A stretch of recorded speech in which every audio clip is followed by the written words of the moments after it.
Today's show is brought to you by EPOS Gaming Audio. With a comprehensive lineup of both wired and wireless headsets, gaming amplifiers, microphones, and webcams, EPOS has everything you need to experience the power of audio. The closed headset allows you to tap into exceptionally detailed audio and seals out ambient noise, while the open version delivers natural high-fidelity audio with an incredible soundstage. Both headsets include a magnetic detachable microphone and a sleek design that has no wild RGB configurations, just good design. Listeners can save 15% by visiting www.eposaudio.com/gaming and entering the code EPOSFRIEND15 at checkout. That's EPOSFRIEND 15 at checkout.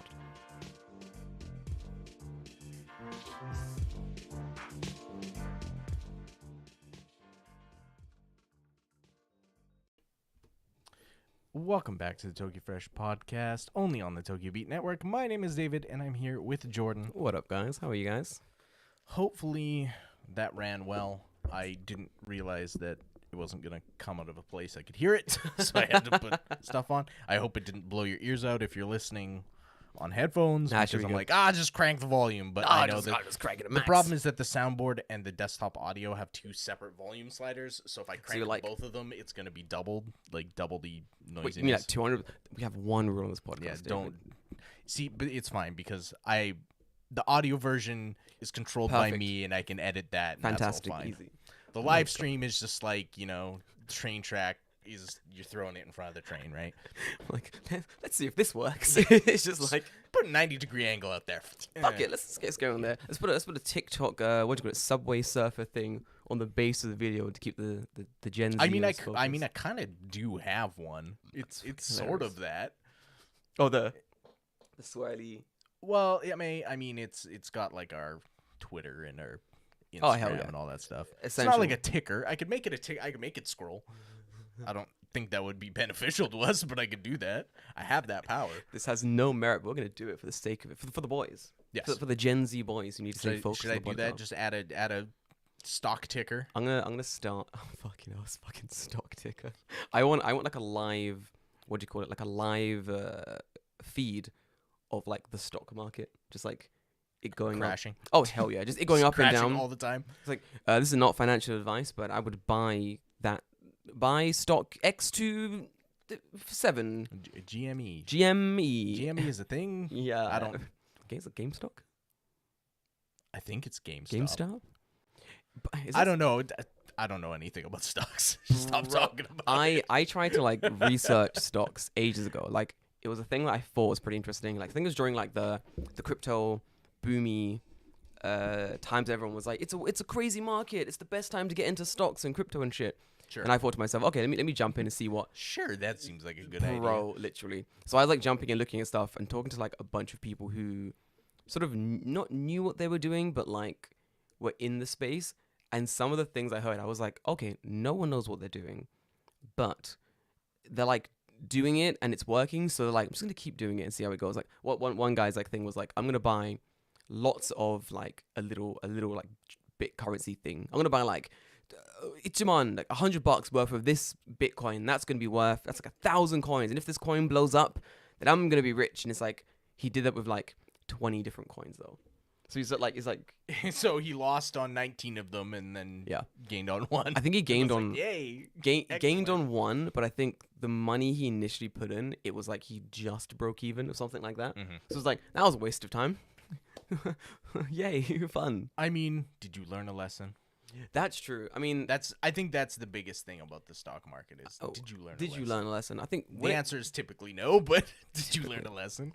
Maybe true Bitcoin was the friends we made along the way, David. Maybe, possibly. No, it's the money. It's the money. It's the money. It's the money you made along the way. Money. Look at all this money I've made. Ooh, all the friends.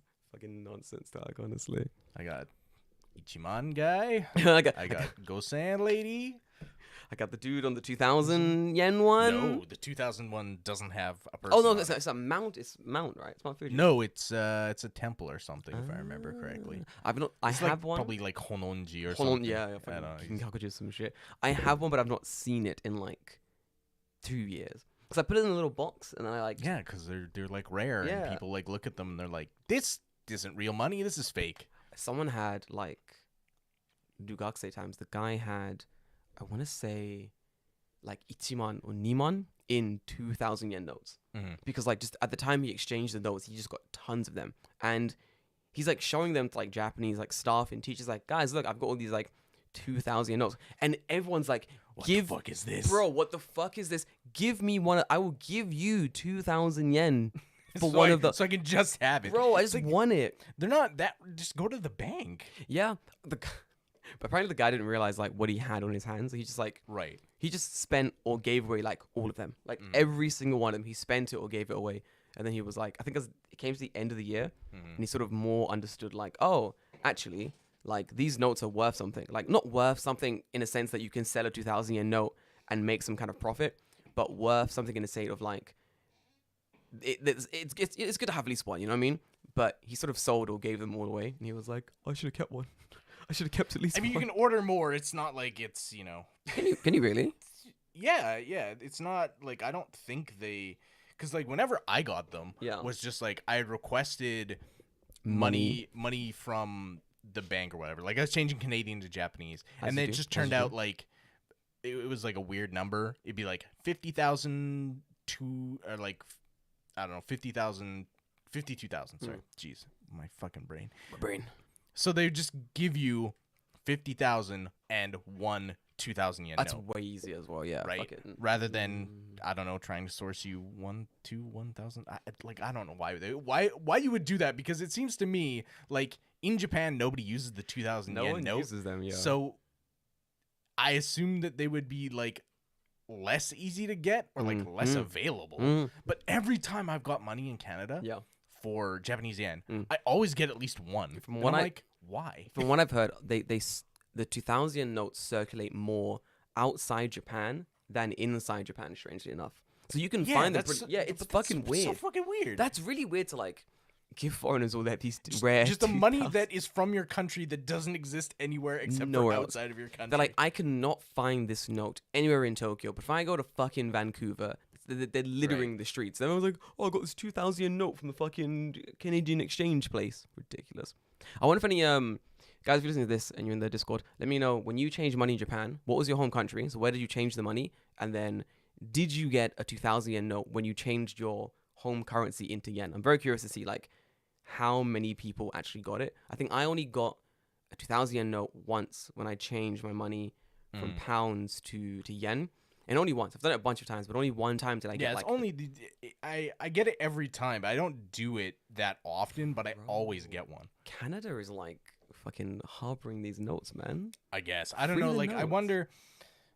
It's weird, right? Because like the bank has to order them in, but they must be getting them from somewhere. And where else would they get them from but the country of origin? There is definitely like one Japanese like bank manager at every single like international bank. He's just like, he's like, oh, we gotta hire in some yen. Oh, don't worry, guys. I'm Japanese.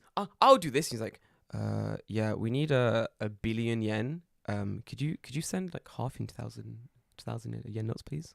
He's just like taking them. He's like, oof. Replace them with his own money. Oof, fantastic. I bet it's like a fucking money laundering scheme. Oh, fuck yeah, dude. like 2,000 yen bills don't exist. They've just like created a fake piece of money to like money launder it. And no one in Japan. No one in Japan uses them, right? So like there you go. But no one in Japan is also brave enough to be like, it's like the entire sort of what do you call it? Like currency bureau exchange in Japan is just like, did you sanction these? Did you? Wait, you don't know about the 2,000 yen notes? Wait, you don't know about the 2,000 yen? Oh, I know about the 2,000 yen notes. Of course, yeah. Of course, I know about the 2,000 yen. Yeah, I'm very good at my job. Oh, business, shaking hands, business. I knew about the notes. Yeah. CEO was just like, what are these 2,000? Everyone knows. Yeah, I knew about the notes. Yeah, I knew about the notes. Yeah, the notes are the notes. Yes, we are the notes. That's legal tender. Yeah. No, you're right. Yeah, I don't know. It's just a little bit weird. But hey, I mean, like, cool, I guess. Yeah, that's fun. You know what's weird though? It's like I've never really. Is there ever a situation where you're like, man, I wish I had a 2,000 yen note? No, never. No, never. Not once in my life. Like, why? Literally never. I've had a really weird situation in Japan where like I'll be doing something or I'll be like thinking about something or going somewhere and I'll have the thought of like, I'd love some more money right now. You know, I've had that for. Sure. I Who don't hasn't? You know, I don't really care how the money's. I'm not sitting there like, oh, my paycheck came in, but oh man, it's all just none of it's 2,000 notes. Oh, I'm gonna spend. no, Oh geez. no, I'm going to the ATM, take money out. Oh, it's 2,000 notes. What am I gonna do? Just Right. Yeah. I'm with you on that one. put the money in my wallet. Leave me alone. Like the fuck, bro. Come on. Yeah. Legit. Yeah. Anyway, how was your week, David? What'd you do? It's a good question. Oh, what did I do on Tuesday? Go on. I saw a giant dog. Oh yeah, I forgot. Yeah. Forgot about this. Yeah. I went. So, Japan is weird. Yeah, Japan's weird. I think that needs to be said at least once every podcast. But so I Once a went day. to, and I don't know, it's in a very weird spot. I went to the Snoopy Museum. Fantastic. Tokyo. Of course. Yeah. You need a museum for Snoopy. Yeah, That famous Japanese. The famous Japanese character Snoopy. No, but it was neat. It's like it's in like what is it called? It's in something. I wanna get the station name because the station name is fucking weird. Whereabouts in Tokyo is it? Is it like? It's not in Tokyo. It's in Kanagawa. Oh, Kanagawa. My bad. Kanagawa.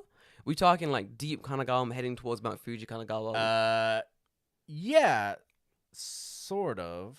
Damn. You know what that means? Beautiful views. Massive fucking museum. It's gotta be. What is it called? Something. It's like something Grandberry Station. Hmm? Yeah. And the Grandberry part of the station is all like katakana.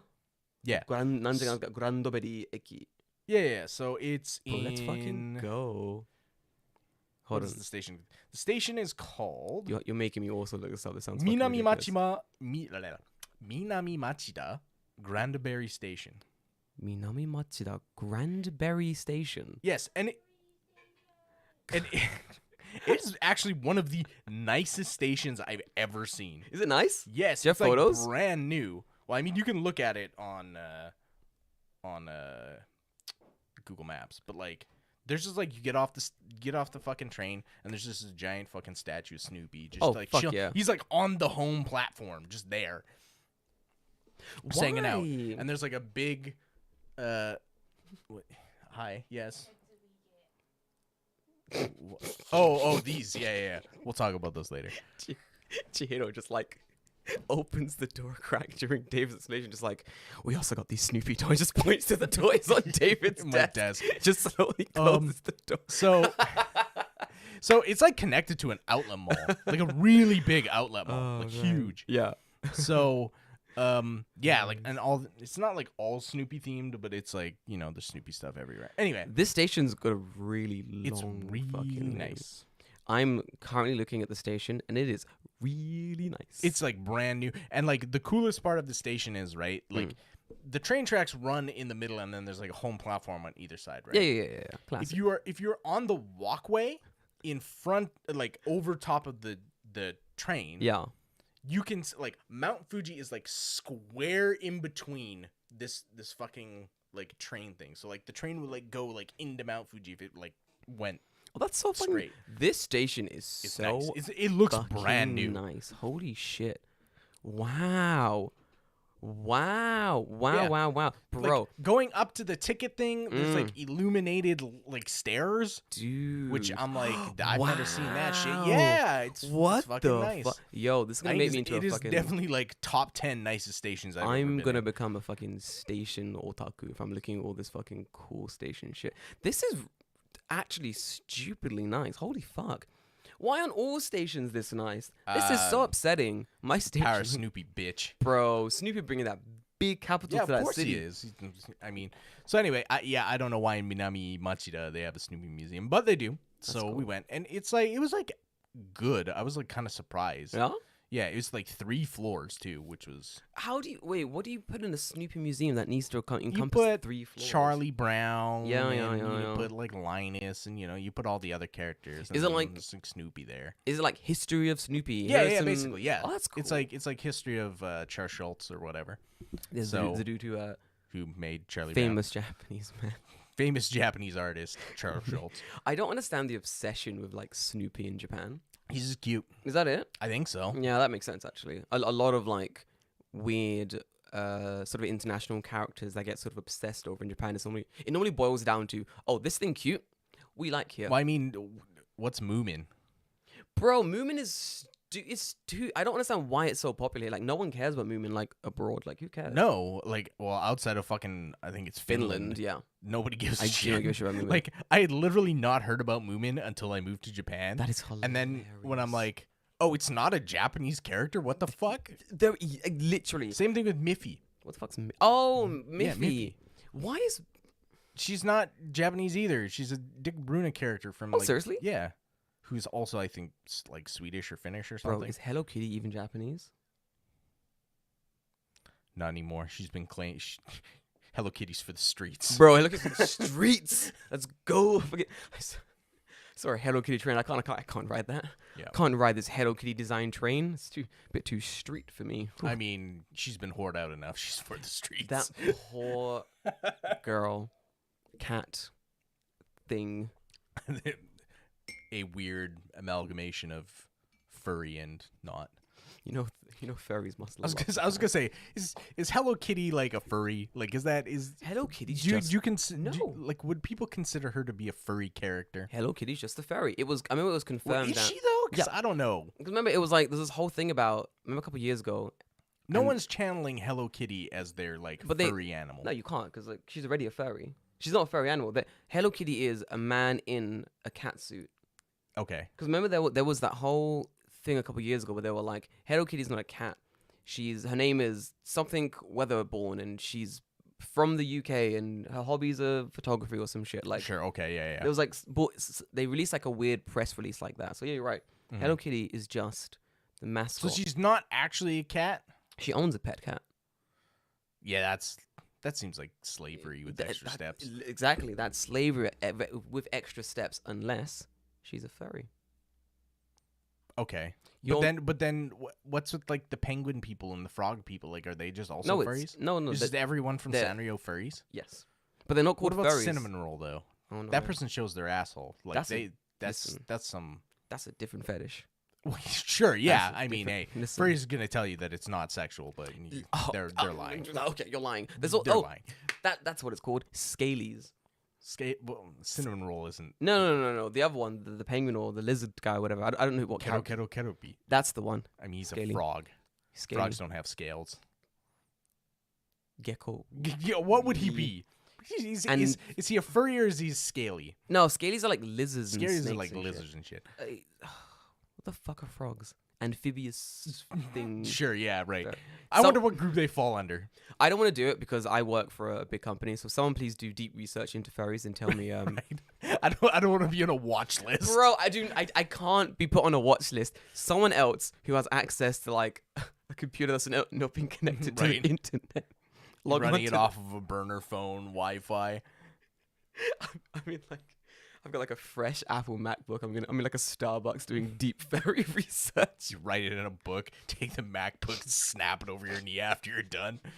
Now they'll never know. I'm taking like photos of it. Just, it was like, what is he doing? Another man in here doing furry research. I see. I mean, hey, my wife can't find out. No kidding. I bought the Mac top like a stolen credit card. But yeah, so Snoopy, he's a dog and not a furry. I love spiraling. God, but yeah, so I don't know. It's a museum about Charlie Brown. The cool thing was like they had like original Charlie Brown like merch. No prints. Oh like, shit! Like his actual like comic strip originals. Fuck, that's cool as fuck. Which is neat. I always like to see that kind of stuff, right? Because like the only exposure I'm sure me and you have of Charlie Brown is every fucking year they play the Charlie Brown Christmas on TV in Canada. That's it. And that's all I know. That's all I know, yeah. That or like Great Pumpkin Charlie Brown, like sometimes they'll play that at Halloween. Oh shit. Yeah. But that's it. Those are the only two like really Charlie Brown things I've ever seen. The TV show was on for a while. Yeah. And you catch it off and on, right? But like that's kind of it.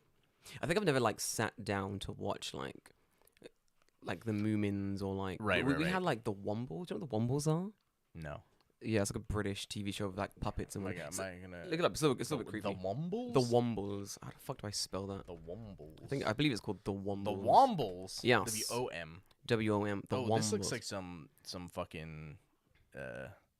Oh no. This is like some like what's it called? What? Creepy shit? Yeah, no, the fucking animatronic like pizza place, like Yes. Chuck E. Cheese or Yes. what the hell's the other one called? It's like with Rich Evans. Rich Evans went there. He's Dick the Birthday Boy. What the fuck is that place called? who the fuck is Rich? Hold on. No, Rich Evans from Red Letter Media. You know, oh, Rich Evans. fucking yes. Yeah. Rich Evans. I'm really bad at names and faces and famous people. What is it called? Showbiz Pizza. Showbiz. The Showbiz Pizza Fucking bear is very, very, very similar to what these things look. These things are fucking scary, man. Since this is your first like understanding of the Wombles, I really want you to go on YouTube and search the Womble song. It's from like 1973, I think. Well, how old is this? I mean, I guess this Charlie thing Brown is old as shit. fucking old. Like 70s it came out. The Wombles? Yeah, they have like a bunch of songs. They're apparently also a music group. They have some of their songs already. It goes the Womble, the Wombling song. Remember you're a Womble. Wombling Merry Christmas. This is like the most British shit. Bro, it's so Banana Rock. Only Wellington Womble. Only a British person would call something a womble. Fucking Womble. It sounds like an insult. You fucking Womble. It's like the meme of what British people name shit. Bro. Oi, can you get that flicky light thingy? Can you get that flicky doodly dangling? I remember when like there's like a video going around. It was the guy going like, "Oh, I just found out that British people don't call a frying pan a frying pan. They call it a fucking whatever." And he's like, "Oh, I just found out that Americans don't call these things light switch, not a flickly dickly dick wanger like we do."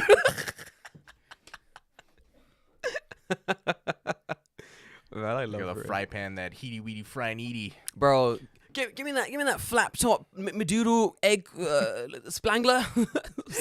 Bullshit. The black top egg spangler. Get me the black top egg splangler. It's like, alright then. It's like Star Trek technology for like just generally other shit. Yeah, just the most mundane shit ever. Can you get me that matter separator? This is some nightmare. Oh, it's creepy, yeah. What the fuck? Using it, how they move and stuff as well. It's very creepy. What? Yeah, like not only like I mean the song could be one thing, but like they are just nightmare fuel looking. Like, is this some like proto Teletubby shit? Yeah, this is like base aimed at children. This is why like British kids don't get scared of things of similar things that American kids get scared British of. Kids don't get We don't get scared. Like there's no like apart from the dark, terrified of the dark, all British kids, because this shit is like on our TVs. I'm not showing it, but I can. Hang on. You want to show it? Sure. I can switch to the browser here. For those who are watching the live stream and then also the video afterwards, it's very. See, I don't want to Google it now because I'm gonna be on a watch list. You're already on a watch list, bro. Oh, yeah, that might be true, but who knows? Yeah, also, Bagpuss, Postman Pat. Yeah. There was an old show in the 90s. There's an old show, a 90-year-old woman that used to clean my street. What the fuck? Yeah. They have names? Yes, they all have names. Okay, name them. I name them all. Wait, you said you're British? Name all the Wombles. fucking name all the Wombles then, lad. You said you're British? Yeah, name all the Wombles. Name all the Wombles, dick. That should be like should be like your actual fucking. That's the test when you want like a British visa. Like, what? You want to come and live in the motherland? Do you want to come and live in the Queen's Kingdom? All right. Test question number 1. Name all the Wombles. All right. Hey. You studied hard. I know the Wombles. There's fucking Sally Womble, Wellington Womble, Jonathan Womble. All right. Here's all the Wombles. Go on. Can you give me one name? Okay. I think one is called Wellington. That is correct. There is one called Wellington. Let's go. There's one called Wellington. I have a feeling that this is not from the UK, just based specifically on their names. Names. Yeah. Is that like just some like borderline sort of anti-British like already Wellington Wombles? One of them is like Go on. Okay, give me the Wombles names. You have Madame Cholet. Ridiculous. Continue. Tomsk. Oh, Tom's classic, Tom's, yeah. classic British name. Wellington, of course. Wellington is a great name. Orinoco. What the fuck is that? I don't know. Hold Bungo. Bungo. Bungo. Bungo. We in the deep south of America. Bungo. Fucking let's go. Tobermory. Tobermory? Yes. That is. He's a man. He's got like a top hat on. Oh, He's a dude. fancy Yeah. He's the fancy And then one. Great Uncle Bulgaria. Yes. Great Uncle Bulgaria? Yes. Like, what the fuck? Okay. The origin of the Wombles was Mm-hmm. Wimbledon, London, UK. Yeah. I know, right? Yeah. Yeah. I'm looking now. They're in a band. They're in a band. These are multi-talented individuals. Band, Weird. TV shows, books, merchandise. David, listen, this was a massive thing. Yeah. It was, although one was supposedly okay, this makes sense actually. Yeah. Let me read the first little snippet from the Wikipedia because this actually kind of makes sense. The Wombles are fictional, pointy-nosed, furry creatures created by Elizabeth Beresford, nice name, and originally appeared in a series of children's novels from 1968. They lived in burrows and where they aimed to help the environment by collecting and recycling rubbish in creative ways. Although Wombles supposedly live in every country in the world, Okay. I assume that's why the names are so fucking ridiculous. Elizabeth's stories are primarily concerned with the lives and the inhabitants of the boroughs in Wimbledon Common in the London, UK. London, England, blah, blah, blah. Yeah, and mid-70s they got really popular, got a TV show and a stop-motion animation, a number of spin-off novelty songs, which became hits in the British music charts. Fucking ridiculous. That's always a weird thing, right? Like, it seems to me that most countries have like something similar to this type of thing. Not necessarily like weird live action stuff, but there's always like one cartoon that like if you mention it to a person from your country, everyone is just like there's like this weird camaraderie there. Oh yeah. Right? Where you just mention it and everyone from your country would just go like, holy shit. Oh my god, yeah. It's fucking great. Yeah, I think in Japan they have a bunch of them. One is definitely like Slam Dunk for some reason. Everyone just knows. Everyone Slam Dunk. know. It's everyone knows Slam Dunk. Everyone knows Slam Dunk. Everyone's seen Slam Dunk. Everyone's like there's a thing, especially like basketball players. Everyone knows it. But then even those who haven't watched basketball, everyone's like, yeah, of course. It's like, yeah, of course I've watched Slam Dunk. What am I not Japanese? What am I not a 30-year-old Japanese person? Like it's crazy. What is a go on? Oh, sorry, go ahead. No, I was like, what does a Canada have? Oh, okay. So like if you're a Canadian and you're listening to this and I mention something like big comfy couch. The fuck? Yeah. Big comfy. The big comfy couch is like, how do I explain? If there are people in Canada now who have a clown fetish, I blame this show. A what? 100%. What? 100%. What did they do? I just know, like, I think, like, in your formative years, if you watch this show for any, like, set of time, and now you have a clown fetish. Oh, there you go. Yeah, okay, I see what you're saying. Go look it up. Yeah. Guys, Google it. Legitly. Okay, that makes sense. Yeah, so what is going on here? Yeah, I know, right? Okay, then. Y'all need to calm down. This is a bit too much. Is it a Canadian show? Yeah, it's a Canadian show. I'm pretty sure. I'm like almost 100% positive. Yeah. Holy shit. What else? I'm trying to think like what other, I'm just looking here like other ones. Yeah, Quebec.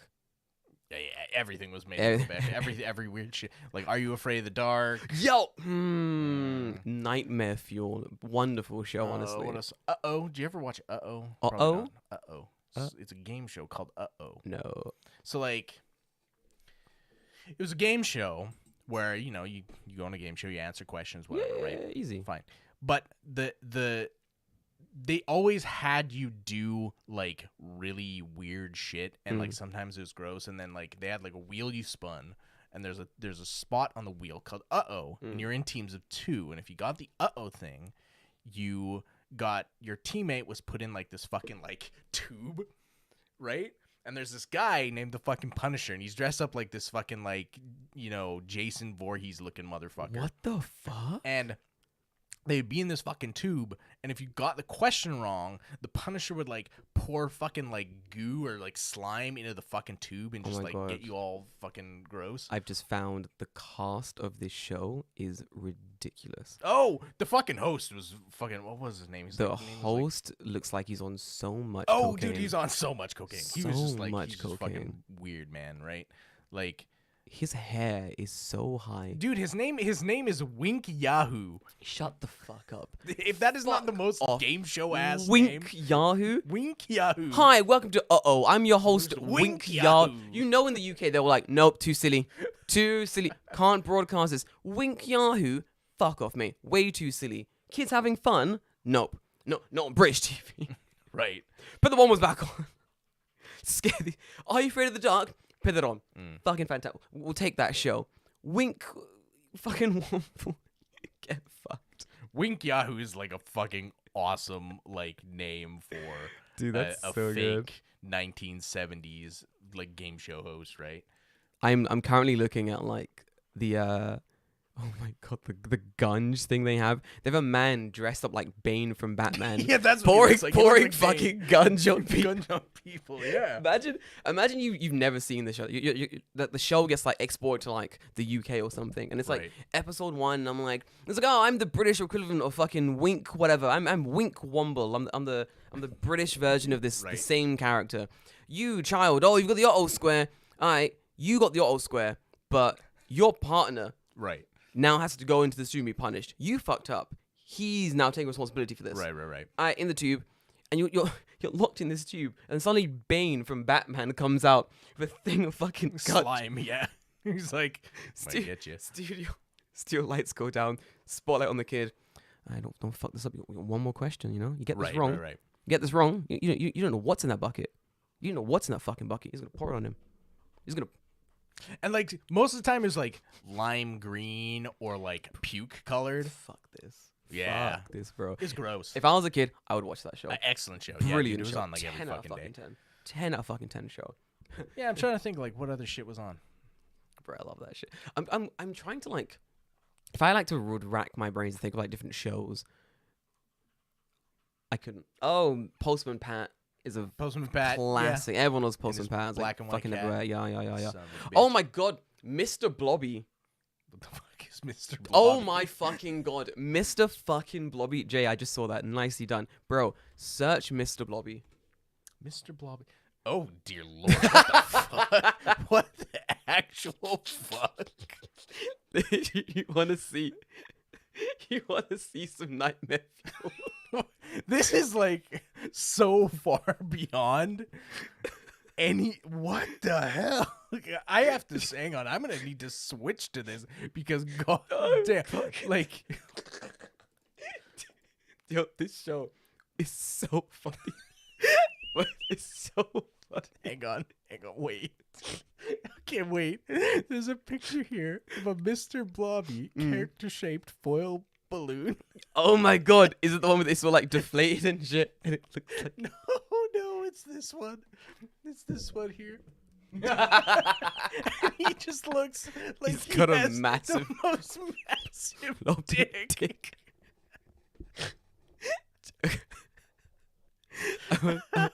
I want to find, Oh man, what the absolute fuck? bro. It is very good. Oh, Google, Mr. Blobby speaking. Mr. Blobby speaking? Yeah, YouTube Mr. Blobby speaking, so you can hear. I think you don't understand the extent of this nightmare fuel until you've heard this motherfucker speak. Just there's a video called Mr. Blobby Sounds. Do that one. I'm sure that. Like you don't understand the extent.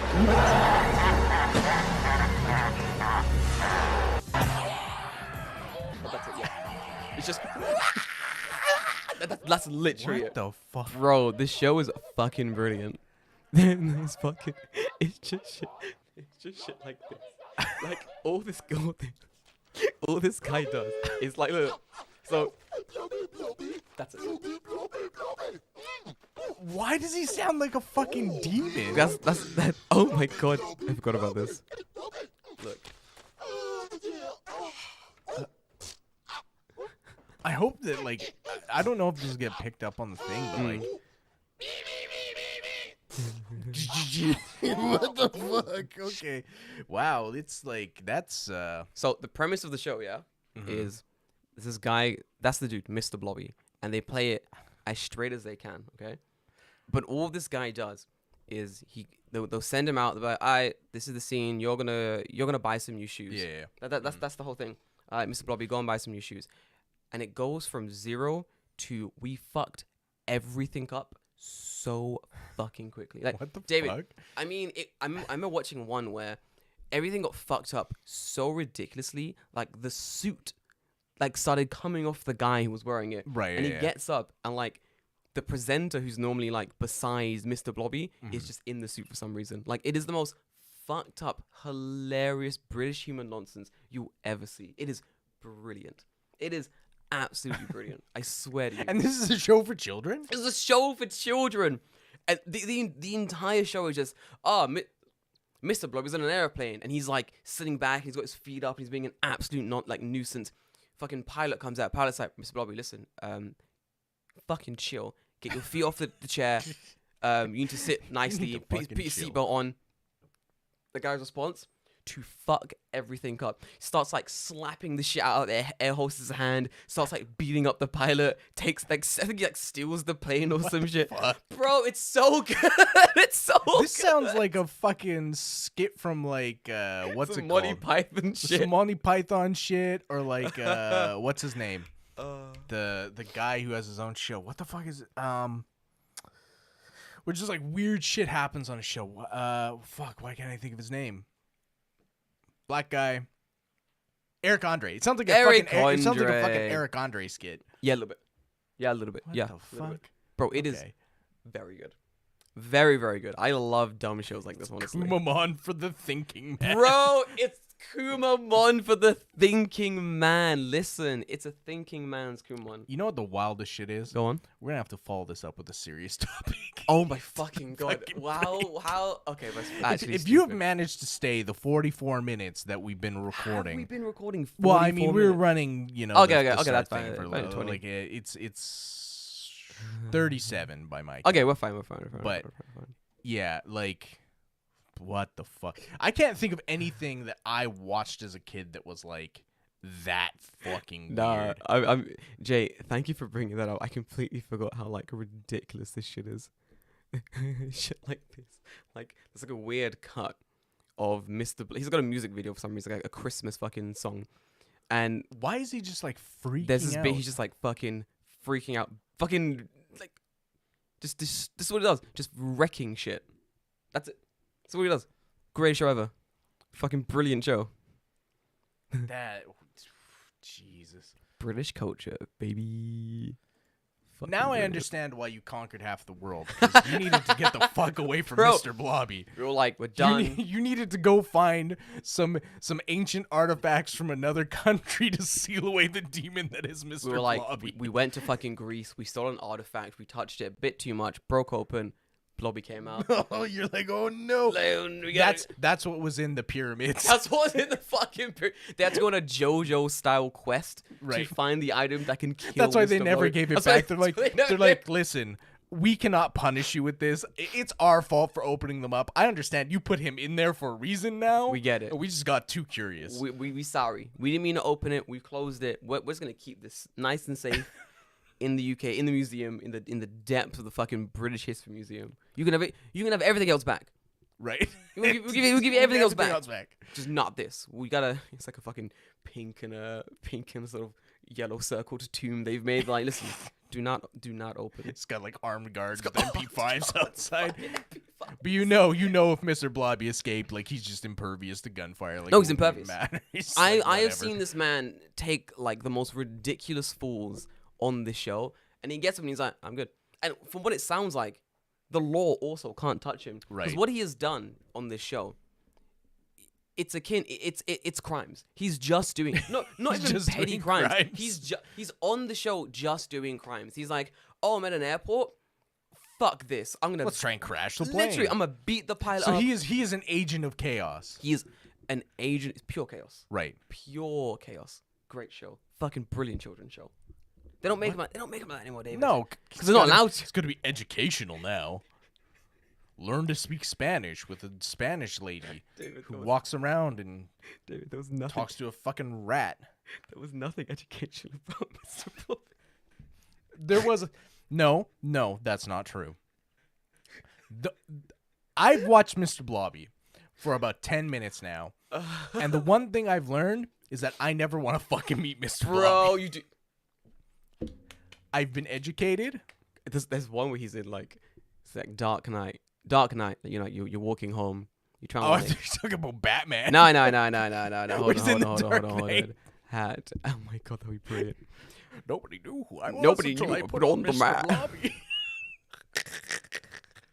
There's like one thing where he's like he dressed up as like random shit. I want to find out he's in like Mr. Blobby. I think it's You called. hide in darkness. I was born. I was born in it. No one cared who I was until I put on the mask. Hold on, I gotta find it. There's a fucking wearing a hat. Why? Okay, there we go. So imagine, you're going. Oh my god, this is it. You're going home, yeah. Mm. Dark alley. You're walking home, trying to get where you're going. And you just hear, because it's how it sounds. And you're like, oh shit. You turn around. You're like, oh my god, dark figure.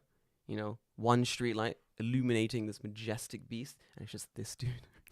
It's just So, you know, okay, the T-shirt makes him less threatening. exactly. But Because there's nothing scarier than a man coming at you with no clothes on. oh, dude, that's fucking terrible. Right? Like, it's the same Oh, thing. Like, you're you want right. you want to start a fight, right? You take off all your clothes, that fight's over. No one wants to fight. So, like, Mr. Blobby running at you with, like, just him with no clothes on is way scary. When you put a T-shirt on that dude, you're just like, now it's just a guy. That's the guy in a shirt. Right. It's like, you turn around. Oh, it's just the guy in the shirt. He takes the shirt off. No, Like, yeah. oh, that's Mr. Blobby. No. I mean, listen, how much more scarier would Winnie the Pooh be if he just took off that shirt? Because then he's just a bear. Yeah, exactly. You're right. Then he's That's just what I a bear. mean. Yeah, you're right. 100%. Right? You're right. Shirt, cute. He Take takes it off. Bear. Shirt, cute. He takes it off. Just leader of the CCP. Yep. It's the infinitely terrifying. There you go. Fuck it out. Do you want to run a mid? Sure, if you want. I don't I don't know how we're gonna recover from this, but we'll run it. We're gonna have a very serious topic about businesses, but Run my how to start up my Mr. Blobby fan cafe. Where only Mr. Blobby merchandise is apparent. We don't serve anything. It's just it's like- an experience. you come in just like hand sanitizer. You're like, yeah. Here's your Mr. Blobby suit to wear at all times while you're inside the store. I can just like imagine someone eating in the Mr. Blobby suit because he always has that like big smile. So it's just like him like putting a spoon plus part of your arm all the way into his mouth. Bro, there is scenes of him eating and stuff. I'm gonna gee, after this, I'll show you. We'll get there. It's I'm gonna disgusting. have like a fucking Mr. Blobby like You are. renaissance You and are. just like watch it tonight and be like, Do it. It's great. It's actually infect ridiculous. my mind. Do it. You'll feel like a British person. We'll get to a serious topic right after this cross motion from another podcast on our network. Enjoy. In a world of podcasts, only 3 men are willing. Well, dude, what are you doing, James? You told me to do the promo for the podcast, right? That's what we're doing. But I mean, you know, we could actually tell people about what we are. I mean, we're the Famicast. We're a bi-weekly show. We talk about Nintendo and games in Japan. I'm Danny, and that was James, and we got another guy. Who are you again? I'm the saboteur. I'm the henchman. I'm the interloper. That's Ty. He is our anime trash expert. Digs around in some UFO catchers for. Check us out. We're in Japan. We like Nintendo most of the time. The Famicast, only on the Tokyo Beat Network.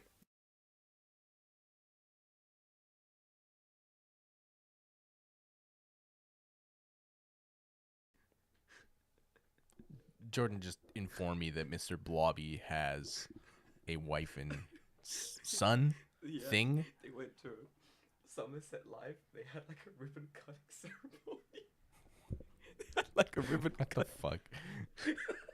I'm done. I'm closing all this shit. Man. Oh, British TV so dumb. It's so bad. I fucking love it. Okay. Yeah, so So, Hard pivot. No, I don't. you want to start a business, eh? Do you, kid? You want to fuck? Jesus Like, how do you recover from that? I don't think you can. No, you can't. No, you can't. Okay, I'm gonna deep breath. You know what? It's going to be funny titling this episode because, like, it's going to be like, how to start a business in Japan. And the first, 40 minutes, it's just, like, talking about the insanity that is Mr. Blobby. For the listeners who've clicked on this podcast wanting just the business, I don't apologize. On it, you know what? Like, I could put a disclaimer at the start. Be Yeah. like, hey, if you want to listen to this, Put in the description. Be like, cut to here. cut to here. If you actually want to if listen you to want the actual information. if you just want the business section, cut to Fair here. enough. And if you just anyone else, just like enjoy the podcast, basically. That works. Okay, let's jump into it. Oh, fuck yeah, that was a great fucking topic. Yeah, Amazing. Okay, so We've been doing some research, yes, and by we I because- mean mostly David, because well, I don't know how much research. I you did did. a lot. I'm not gonna lie. But yeah, Here's David, the issue: is I don't remember where I've saved it now. David, you need to find that research. Yeah, it's like 8 pages long.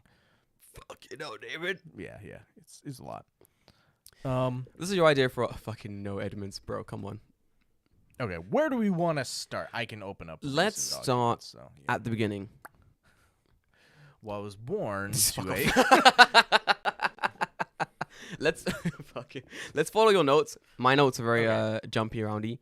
Mine are as well. Okay, that's cool. So, Let's start at the why. Let's talk about why I wanted to start this topic, and then from there we'll talk about like we'll just go sort of sure.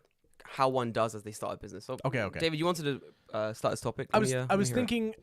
So now that I've done some research, I'm like gonna be a little bit more hesitant to start not necessarily to start a business, Yeah. but there are things about starting a business that are just like weirdly enough not conducive to living in this country. Yes. No. Which yes. is yes. really yes. Yes. fucking yes. weird because you would think like the government would be like, oh, you want to start a business in my country so that you'll pay taxes possibly forever because we would hope that your business is successful. Yep.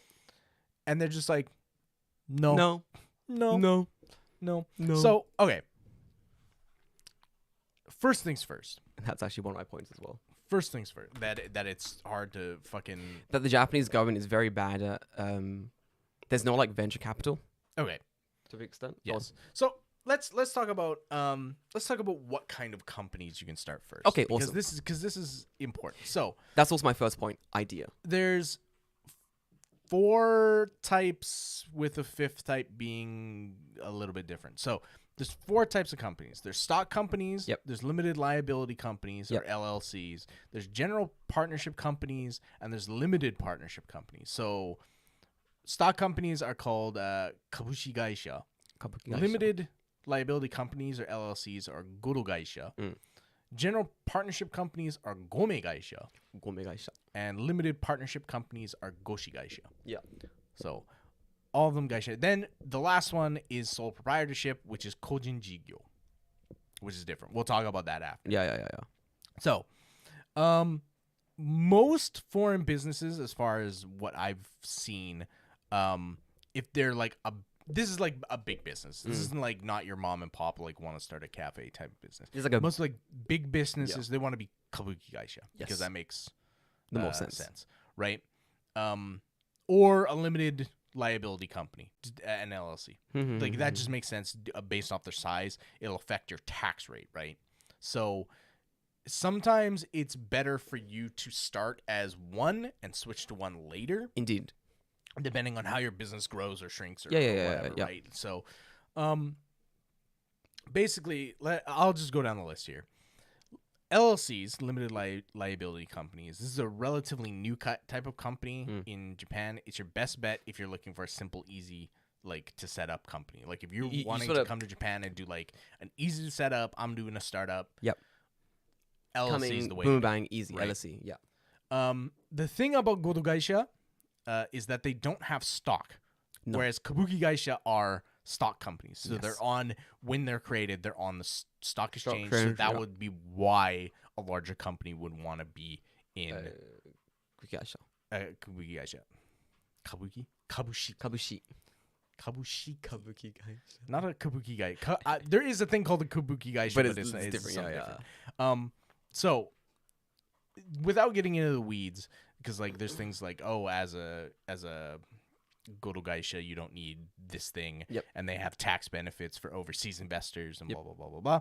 So the issue with them though is specifically that they're new to Japan, so they're considered to be less stable in some cases, but that's not always true. And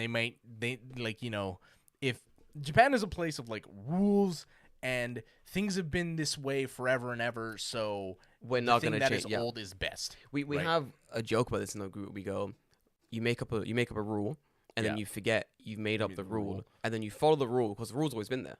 Right. It's always been there. I have to follow the rule. But like the rule could just not be applicable anymore, but No. you just follow the Exactly, you follow the rule. It's because always been there. You have to follow the Right. rule. There's a lot of that in Japan. Annoyingly, it's a case of, but that's the rule type of thing. Like when you try opening a bank, same thing. You'd be like, oh, you can't do that because that's the rule, and it's like, but this doesn't make sense. We're not in the Right. fucking Edo periods anymore. You know what I Right. mean? It's like that they'll have limitations against certain things that are no longer applicable, but they'll keep those limitations in place because they're like, but what if this happens? Like, but it can't. Right. You know what I mean?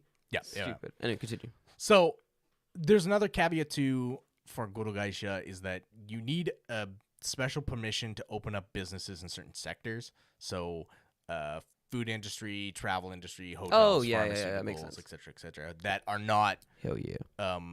placed on Kabushiki Gaisha because they're trade like a stock traded Yeah, company, yeah, yeah. right? It's different. So like you're starting a pharmaceutical company. I don't know why like some dude out of his house would start a pharmaceutical company, but maybe he's made a miracle drug. I don't know. I mean, marijuana might be legalized in Japan, so maybe, Sure, yeah. maybe then that. in that case, like Yeah.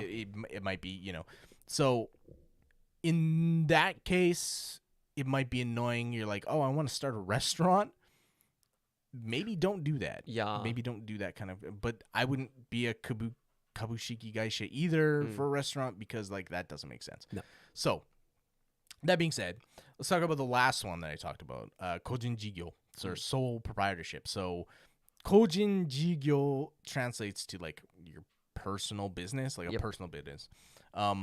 So it's not a corporation, and the reason for that is it's not a separate like legal entity like the other one. So like when you register a company, it's like become a legal entity, whereas like sole proprietorship does not follow those rules. Yep. So it's geared towards small business owners, consultants, restaurant owners, writers, freelancers, etc., etc.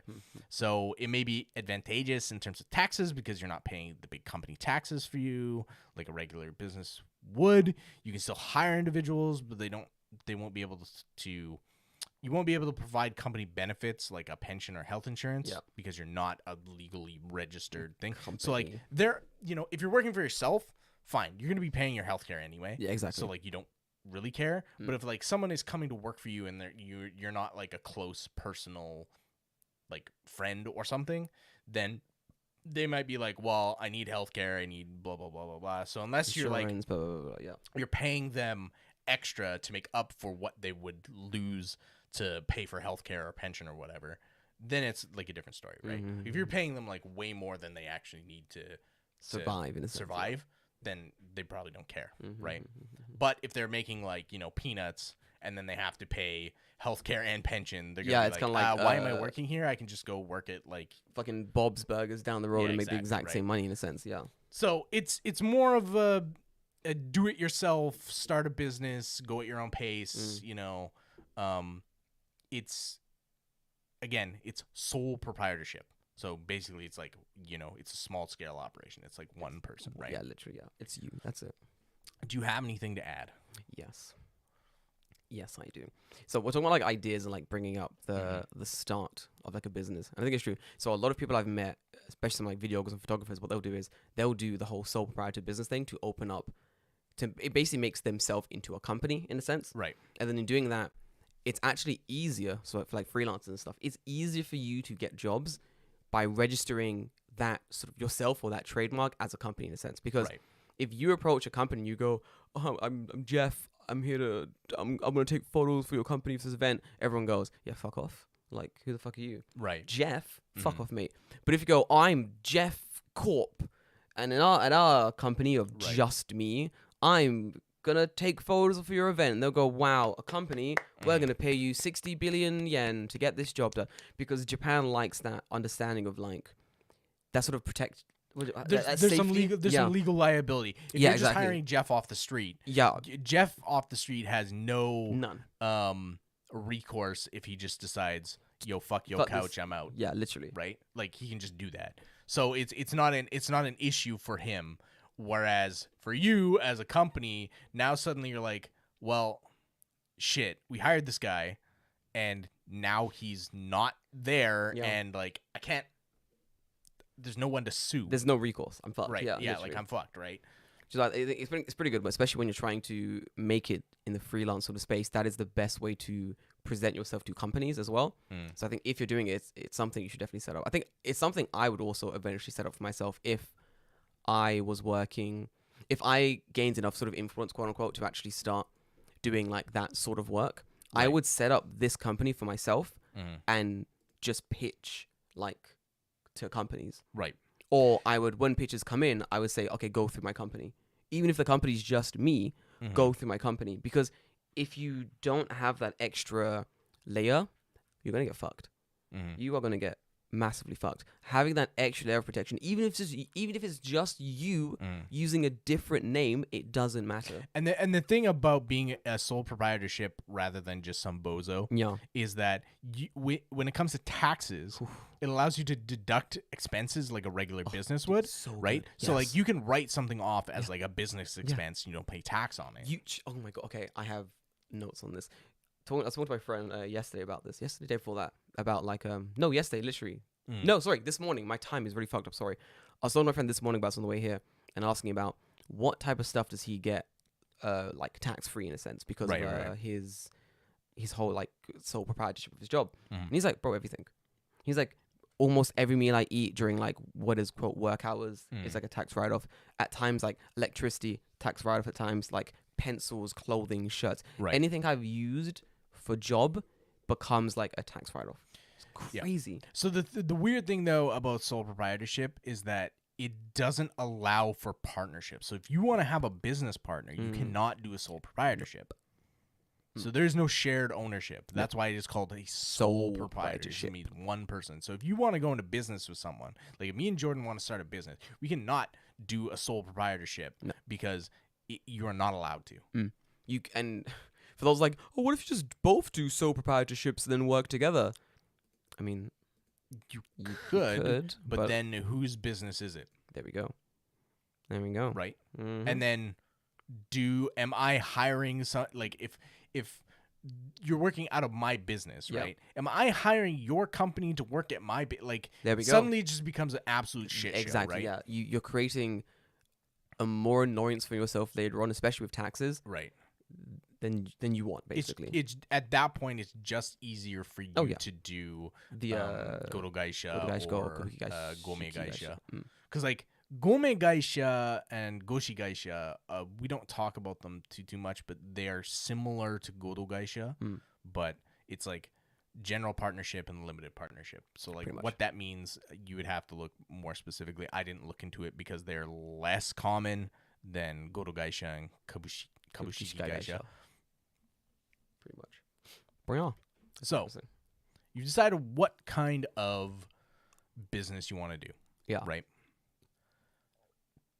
What do you actually need to do to start a business?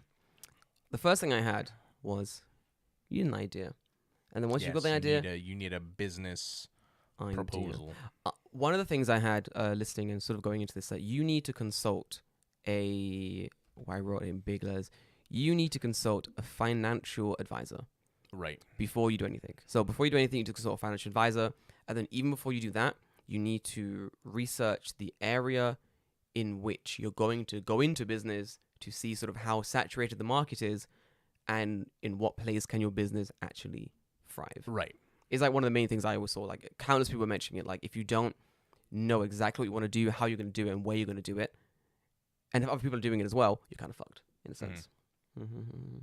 Yeah, so you do have to start with a business plan. Like this is something that you would do on your own. Yeah. But you do have to submit that business plan depending on what type of a company it is. Mm-hmm. You have to submit that to like your like if you want to have a business in like Kanagawa, for example, or Tokyo or wherever, I guess it doesn't really matter.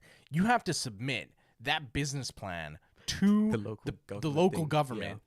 And they have to okay it. Yep. So now my question is, right? Because like there's businesses run by foreigners kind of like everywhere. Like you Yes, see there them is. all over the place. I was at one. I was at one yesterday. Most of them are restaurants and whatever. Yeah, right? it was a bar. But It's cool. so the thing is that how much of those are actually denied then? Because like I see them all the time, and like some of these places are like kind of shitty. So it makes me go like, like how much like do they actually care? They're just like, yeah, whatever. Yeah, you sure, know? fine. Yeah, okay, next. Yeah. Right. Yeah. So I mean, I think that getting the rubber stamp to like getting the okay to start your business is easier than you think, as long as on paper, or at least like in your bank balance as well, I would say, because Right. a lot of people say like money is like a very important thing when starting a business in Japan. They like to know that you're not gonna like. so there are actually specific things here that you need to do. Go So on, run for it. one of the things you need to do, I'm just gonna go like down the list Go here on. because there's two things you have to do specifically. One is like after you've got your business like thing, the second thing you have to do is register your office address. Yep. So if you have an office or like wherever your business is, right? So it can't be a temporary office or a virtual office. It has to be a physical place because the person is going to come. So like, let's say you're starting a restaurant. The person from the prefectural government or whatever, the local government is going to come directly to your place and be like, is this suitable for what you are using it for? Yes.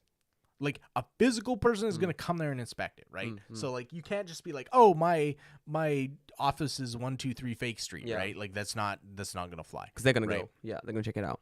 Right. So that's one of the things. 2, you have to meet one of the following conditions. A, have a capital or overall investment capital There it is. of 5 million yen. Yep. So what that means is you need to show that you have a total amount of 5 million yen in your corporate bank account. So this is the bank account for crazy. your company. Yeah. So now I've already added another step. You need to make a bank account for your company. Mm-hmm. And you also need to provide your financial report and other required documents, that kind of stuff, right? So that's one thing. So these are all, you do one of these 3. So A was like have 5 million yen and show. B, have at least 2 full-time employees other than yourself. The employees must be Japanese permanent residents as well as some other conditions. Yep.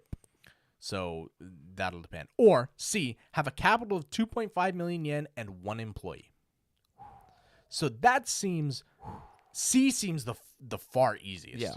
Because if you are going into a business and like I'm starting a business, I hired Jordan as my employee and I need 2.5 million yen, like 2.5 million yen is 100% attainable. Yeah, easy. It's not bad.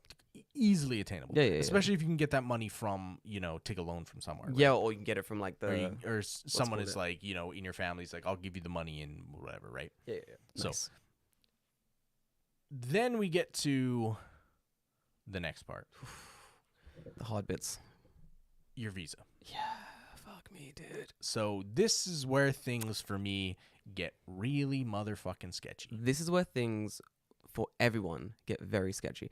I was listening to a podcast on the way here, and a guy was talking about the way he like started his English school or whatever. And I'm listening because I'm like, I want to hear about your visa process. What did you do to open this school wherever you opened it? How did you get the visa? And he goes, blah, blah, blah. So anyway, me and my wife, and I go, okay, that's it. That was it. You got married. Like you have Right, like. yes. Okay. Well, I'll talk about that. Yeah, let's talk specifically. about that. Yeah, it's very So, difficult. yeah. So there's 2 visas you can get. Yeah. So you're starting your business, you're happy-go-lucky, you're in Japan, you've got your business like set up, and you're like, yeah, I'm ready to go. Okay. Let's go, baby. Yeah, So let's go. here's what you need to do. You need to get a visa. In some conditions. I'll read what those are later. But there's 2 visas you can get. There's one. There's a 4-month business manager visa. 4 months. 4 months. So it's a new type of visa that has been introduced by the Japanese government that allows foreign business owners to easily start a company. You'll get this visa after you meet the initial requirements. So that's like you get your office space, your Yep. funding capital, Yep. blah, blah, blah, blah, blah. Once you have this visa, like the second you get it, you can immediately apply for an extension of 1 year. Yeah. So Jesus. that's if it gets approved. I don't see why it wouldn't be approved. But now my question is, why the fuck is it a 4-month visa anyway? Yeah. Why isn't it a year? Just to make it begin a with? year. Yeah, just make it a year. Oh, do you know it might be actually? No, because you need all those first steps of things to be covered before you even apply for the 4-month business visa, right? Right. So you're going to be in the country already. Correct. So it doesn't make sense. Why Yes. would you? Yes. Japan's annoying. It doesn't make sense. It doesn't make sense. Wait, no, yeah. I'm It doesn't trying to make it make sense. It doesn't make sense. It's stupid and it doesn't make sense.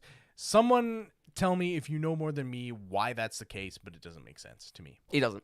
Okay. Because no, like that's dumb. 4 months to set up an entire business and do all the stuff. Like yes, you could probably do most of the stuff in like a month. Yeah. But like 4 months is not enough time to uproot your entire life and come to Japan Nope. and open up a place Nope. and do all the construction that you need to do because Mhm. you're not just gonna like open a fucking or whatever. Yeah. You gotta if you're starting like a restaurant, you gotta buy all your equipment and all that other stuff, right? Like there's a lot of shit you need to do. 4 months is like, in my opinion, not that fucking much. It's not enough time. Anyway, you can get an extension up to a year. Yeah.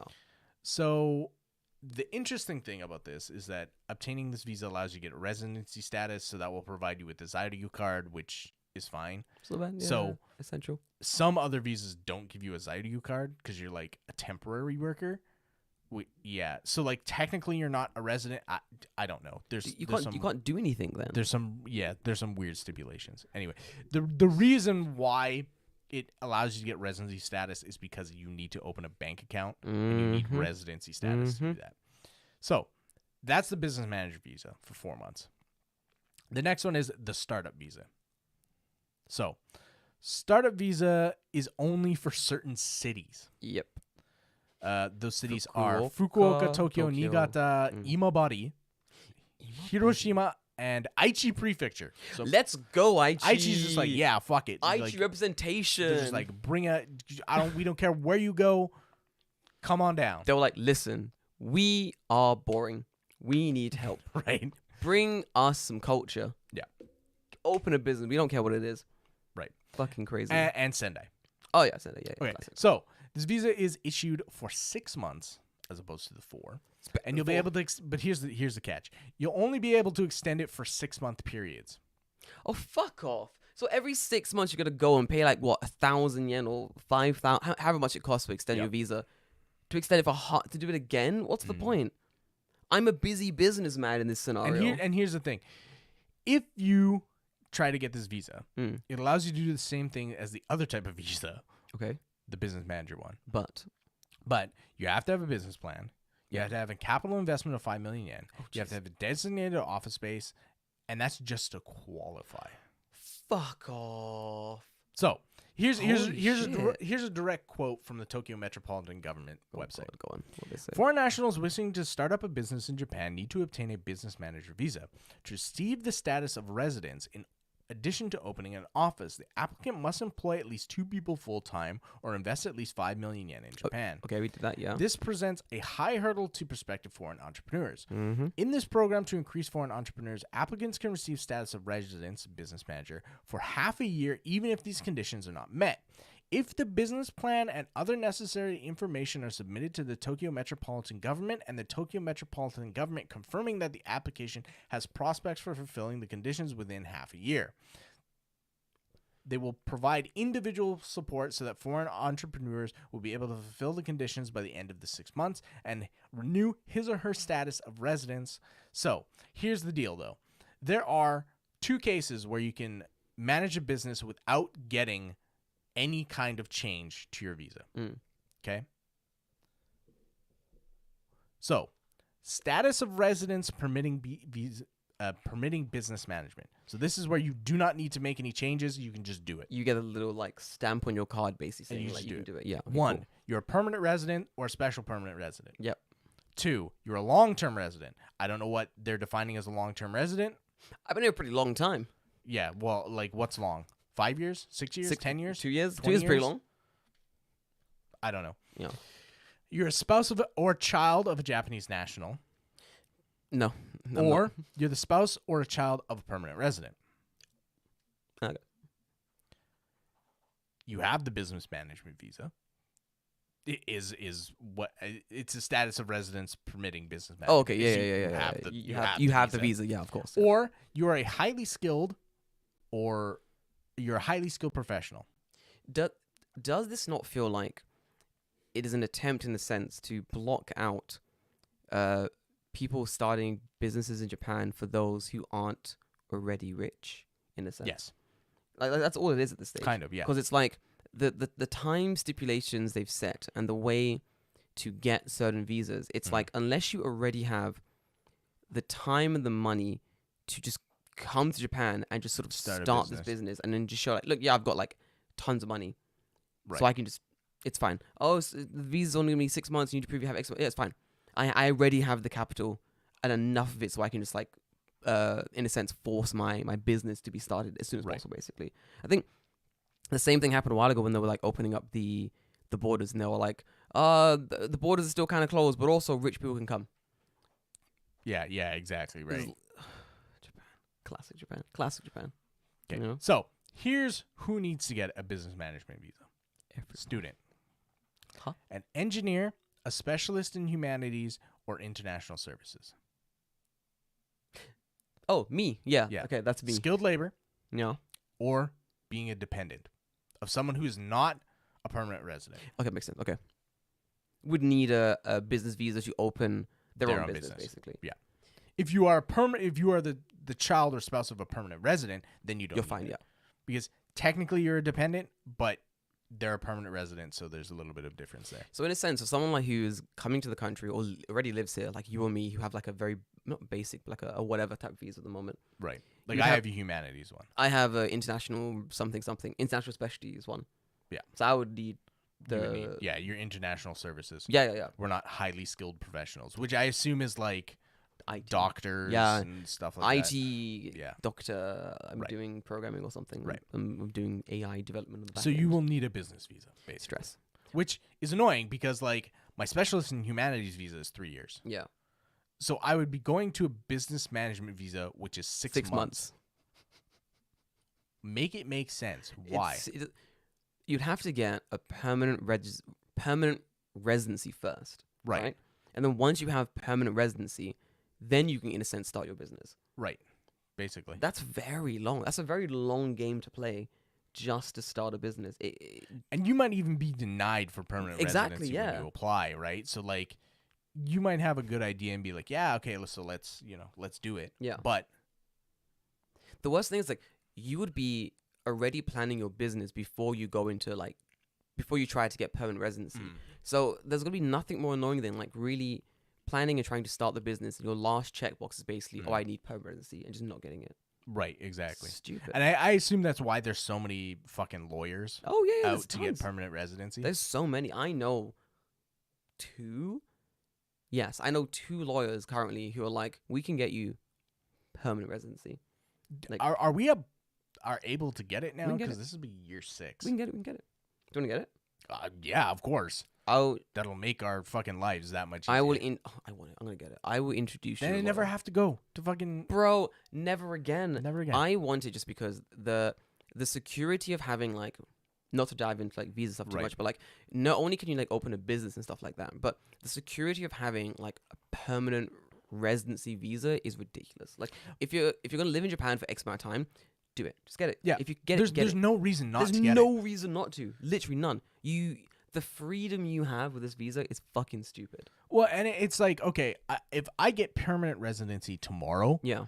I can just fucking leave. Bro, you just I could leave for 20 years and come back, and I still have PR. Oh, it's so fucking good. You can. There are certain like scary things about like working in Japan. One of them is like if I quit my job or if I get fired or something happens to my company, Right. what happens to my visa? And for a long time, your visa's fine. You just go to the visa place and be like immigration office and you say, hey, I've been like fired, I've quit my job, I'm kind of doing freelance, blah blah blah. You just update them basically. It's really easy. Right. But with PR, it doesn't fucking matter. Right, exactly. It's so good. It's so smooth. Yeah, I'm gonna get it. Let's this year. look into doing We should look that. into that. I'm gonna talk to my lawyer to be like, hey, can you get me PR? Can I have it? I'll talk to Ian. Ian knows the lawyer Mm. who sets people up with this. Okay. So I'll talk to him. We'll talk to Ian afterwards. Anyway, So, continue. after you've done all that shit, That's what a do lot you of need shit to do. There's so much more shit you need Bro, to there's do. so much. Go on. Hey, first thing, pick a company name. Easy. Because this Afro is important. Incorporated. Next. This is important. So, that might be an issue. Yeah, I know. Because if you haven't picked up your company name, Yeah. you have to see if it's already in use. Mhm. The Japanese Ministry of Justice has a website that you can use to go search a name. I assume that if you have a name like in English, probably easier. Yeah. So think about your company name though. Don't include any special characters in your company's name. So that's like asterisks, exclamation marks, etc., etc. No hyphens, no No. full stops, nothing. So like that. your name can use both English and Japanese alphabet. Okay. So Cool. if you wanted to do like hiragana ha, English N, and then hiragana bu, right, to make your fucking company name hell. Hanbu. I don't know what I was Hun spelling. But if you wanted to do that, you could 100% do that. it's fucking terrible. It'd be right? weird, It'd be stupid, but but I guarantee nobody has that fucking company name. true. So that's one thing you gotta do. Mm. Second, get a company seal. So this is like you need a hunko for your company. I don't know if this has changed. but No, you this need is- it. But you do You need it. one. Yes, you need it. So you can get a hand carved one pretty cheap. Yep. For about Nimang. Yep. Or you can get a machine carved one for Ichiman. For those who are like, I'm just gonna skip this step. You cannot skip You this step. cannot. You need it. You need because it. you need to sign all your documents We- with this hunko. Boom, boom, we boom, boom. still use that company Hunko in Tokyo Creative. Yeah. Like it would be like I'll be in the office one day and they'll be like, hey, can someone pass me the company Hunko? And I'm like, the what? The Right. fuck are we doing with a company? It's very weird, but it's So Japan. you also need a separate seal and certificate for every director at your company. Every single one. So granted, Yeah. those directors might have their own. True. So then you're not You're having fine, to yeah, do yeah, that. yeah. But In is what it case is. they don't, you have to Mhm. get one made basically. Okay, next step. Once you've done that, you need to create articles of incorporation. Mhm. So what it is basically like this is the articles that like are making the basis for the foundation of your company. So your name, office location, date of incorporation, Blah, blah, main blah, purpose blah, of your blah, blah, blah. company, Yeah. the amount of money you invest, Mhm, number of shares mhm. and stocks available, Yeah. addresses of you as the the business business owner and the So that you need to do. You have to have all of your documents notarized after that. So you have to have it crazy. notarized. So keep in mind that it may not be a requirement if you're a Oops, my bad. Godo Gaisha. Yeah. But it depends on a multitude of factors. So like I Mhm. can't say for sure for not. So the issue is here's the thing: prepare to pay about 100,000 yen for all these procedures because you have to have 3 copies of your article of incorporation because we live in Japan and photocopiers don't work. They don't exist in Japan. They don't work. It's impossible. Weird. Only fax Strange. machines. It was really weird. Like even when I was doing like my housing stuff, they're like, "Oh, can you fill in this thing and then do it again and then do it again?" I'm like, "Just photocopy it. Just photocopy. Just Yeah. photocopy it. Stop wasting my So time." there are places online like the online services that'll let you do this step via video call. Yeah, I've seen that. So that'll expedite the process. You don't have to actually go anywhere. Mm. Okay. Once you've done all this, you need to register your company Oh God. at the Legal Affairs Bureau. Yep. So you'll need to bring your article of incorporation, a copy of your bank book, other forms of documents. So Dressings. the things you that have been need. cited. application to do business. Business. So Toki Shinseisho. Your letter of acceptance and appointment from the director, your shunin shodakusho. Everything's going to end in sho or shi. yeah. Your registration license for tax payment. Oh, God, this is a long-ass I've seen that. No, I can't read that. It's so- Toro Kumen Kyose Nyofuyo Daishi. Jesus. Then you need your director seal registration certificate. Jesus. Your Torishimari Yaku no Inkan Shomeisho. Jeez. Your proof of capital deposit from the bank, which doesn't have a Japanese No, name. you're good. Yeah, it's fine. and your seal notification form, which is your inkan toroke desho. Desho? No, not desho. Desho? Toroke desho. Yeah. Toroke desho. So. Also, if your article of incorporation doesn't include the address of your head office, you'll need to add a founder's written decision, which is Hokkinin Ketteisho. And then you have to have your auditor do an audit for the letter of confirmation of appointment, which is the Shunin Shodakusho. So with all like these like documents you need, there's a very crucial step that a lot of people miss, which is none of these are in English. No. These are all in Japanese. No, they're all in Japanese. These are all in Japanese. And for no long... doesn't matter how long you've been in Japan for, this is difficult Japanese. This is like Japanese that you'd show a Japanese person and they'll go, what the fuck is this? What is this shit? Right. Like, how do I read this? Looking at like the registration license tax payment form. Torokumen kyose no fyo daishi. Right? Like that... I can barely say that fucking word, and it's written in Romaji here, so I don't have to. I mean, maybe if it was in kanji, it'd be a little bit easier to read. Maybe, but still. But that's a long fucking name. One of the things that kept coming up when like researching this was like you need like a Japanese person's help for a lot of this stuff. Not even that. Like I would just say fuck that and just get like a fucking lawyer guy to. Bro, I'm getting a lawyer to do this. Right. Like this is or like an accountant or no, something, legit. Right? That's like. It's not worth your fucking hassle. No, exactly. Even as a Japanese person, to do this, you just get a person who just already knows how to do it, and they'll do it. This is why I was saying, like, one of the things was, like, see a financial advisor, but then also see just, like, lawyers who do this professionally. Because if you're already going to spend, like, I don't know, how many millions of yen to, like, start this company, spend the extra, a couple thousand to get somebody who professionally knows what the fuck they're doing. So you're not wasting millions of yen. Yes, 100%. Right? There's going to be nothing stupid in, like, you thinking, like, you know the system better than, like, the fucking lawyer who studies it. You send all your documents in to be like, hey, this is my documents. I want to start a business. And they go, denied. Because your hunko was 2 inches to the... Right. Yeah. Literally, it's like, shit okay, like... Well, fuck. Yeah. Or even, there's even other things, like, for the, like, talking about PR for a minute. For the PR thing as well, there's, like, there's a list of things you need to get PR. They go, you need... send off these 10 things and you can have PR. And you send off those 10 things and they go denied. And you go, but I sent the 10 things. That's because while they've told you to send these 10 things, what they wanted was these 15 things. But the last 5 things, they don't tell you they want them. You just have to know that's what they want. Yeah, you just got to know that's what they want. And you got to like, and you don't know that. How would you know?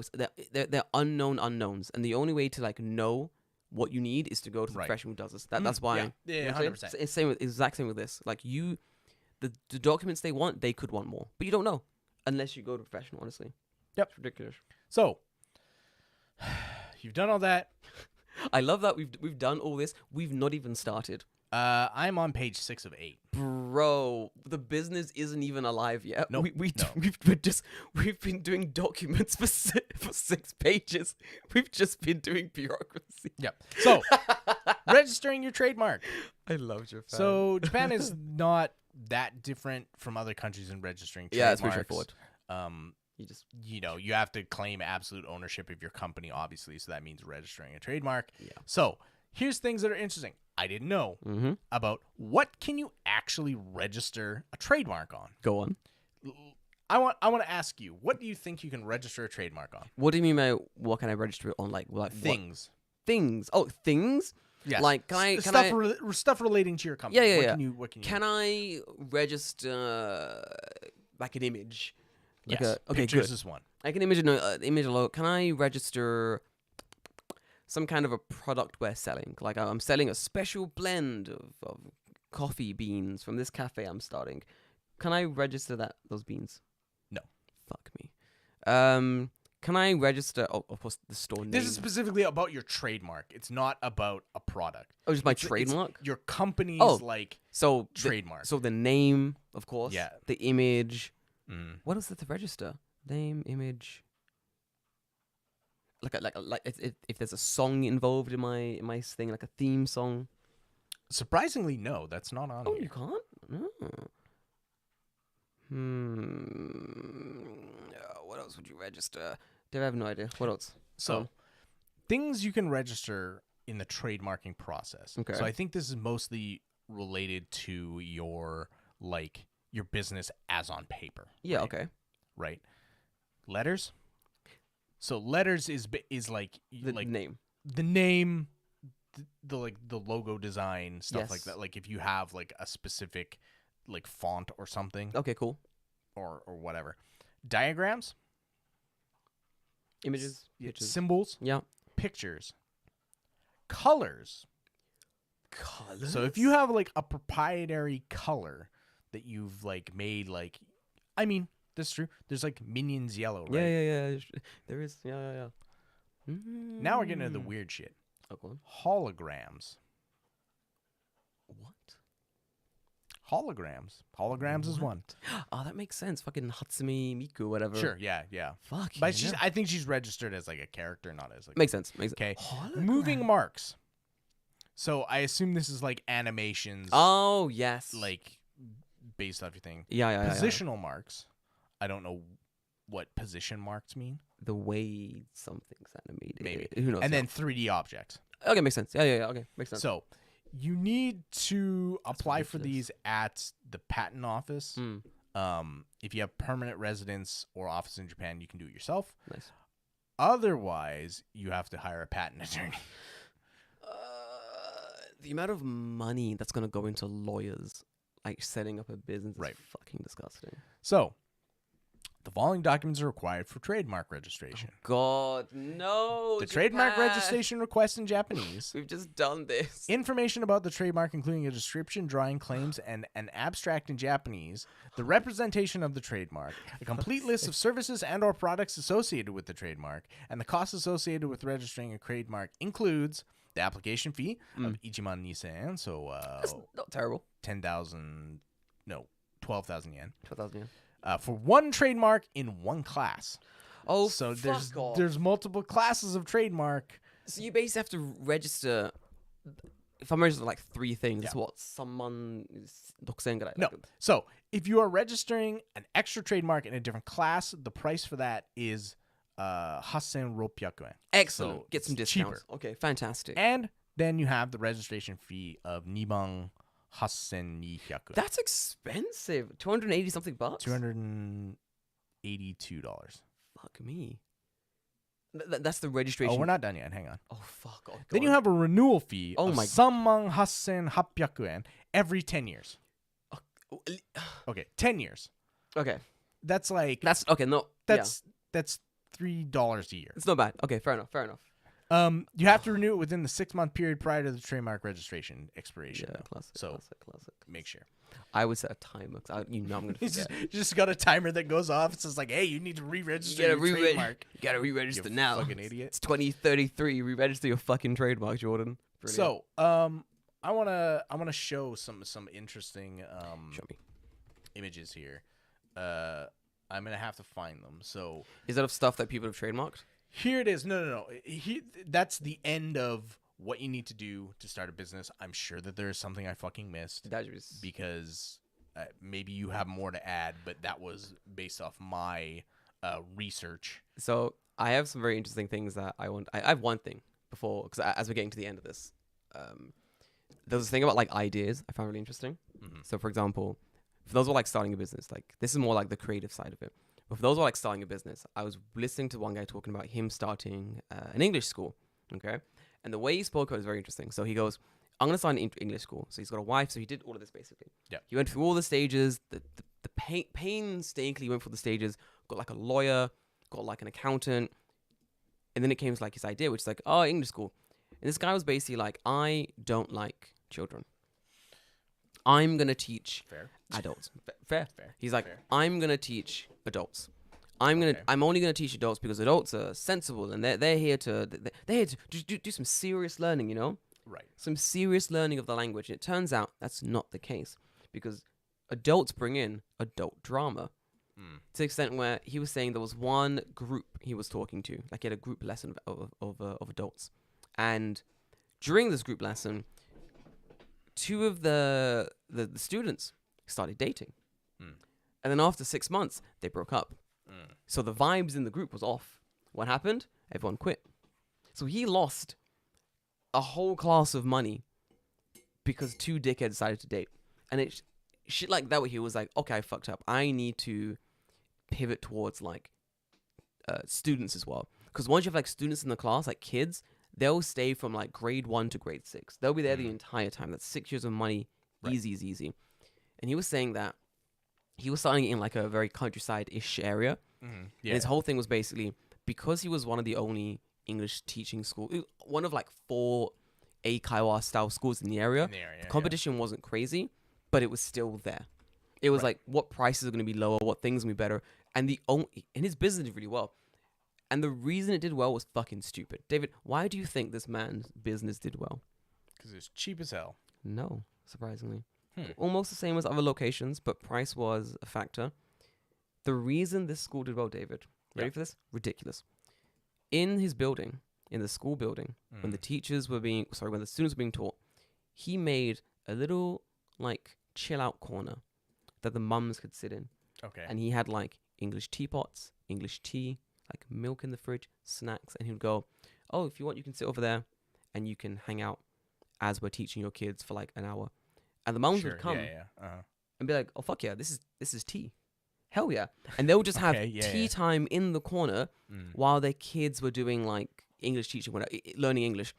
And the mums themselves created a group. It was like the English mums group. Because a lot of these parents, they don't know each other. All their kids go to different schools. But they created a location where everyone could basically just come and hang out. They created like the third space. It's like the Starbucks model, basically. So they all ended up hanging out there. And then afterwards, they just kept coming back. Because they were like, oh, this is like where we hang out now. This is where we go to chill. And that little tweak made his school stand above like the other schools in the area. Right, okay. But even that, he like pivoted twice from like just adults to adults and children to almost just children. And then also created like that third space. And that alone was like enough to sort of boost his business to a level where it actually was successful. Right. And the point is like, you don't know, even if you think on paper your business is going to be good, you have to be very ready to be very flexible to change that model if you have to. Otherwise, if your business fucks up, you got to do all this all over again. Right, yeah. You got to re-register and redo it all over again. Fucking. Did my camera just turn off? Oh, the stream seemed to goof here. But it's fine. We're still recording, so it's not That's fine. that big of a deal. But yeah, I don't know why it would do that. The cameras have died. That's okay. Mine just came back on. You're fine. Weird. I don't know. Yeah, that was weird. Continue. Yeah, so, okay, there we go. And yours just came back on. Nice. Yeah, I can see me. The light just flipped back on again. Mine just... Okay, there we go. Okay, they're we're back. good. But they're back. I don't know what happened. I don't know what I did. Bugs in the system. Something happened. But, yeah, so... Seems like a lot of shit. It's a lot of shit. It's a lot of shit. It is a lot of shit. So, I did want to show here I have some charts. It's always good, when you have charts. I love it. Everyone loves charts. Charts are amazing, David. Okay, so let me just swap over to the charts here. Jamie, can you bring up the charts? Charts. Boom. There they are. Charts. Fucking let's go. This chart here is a transition of business management visa acquirers. So, like, how many people have transferred over to a business management I bet visa that number is over low. time. Yeah. So, in 2012, it was 12,609 people.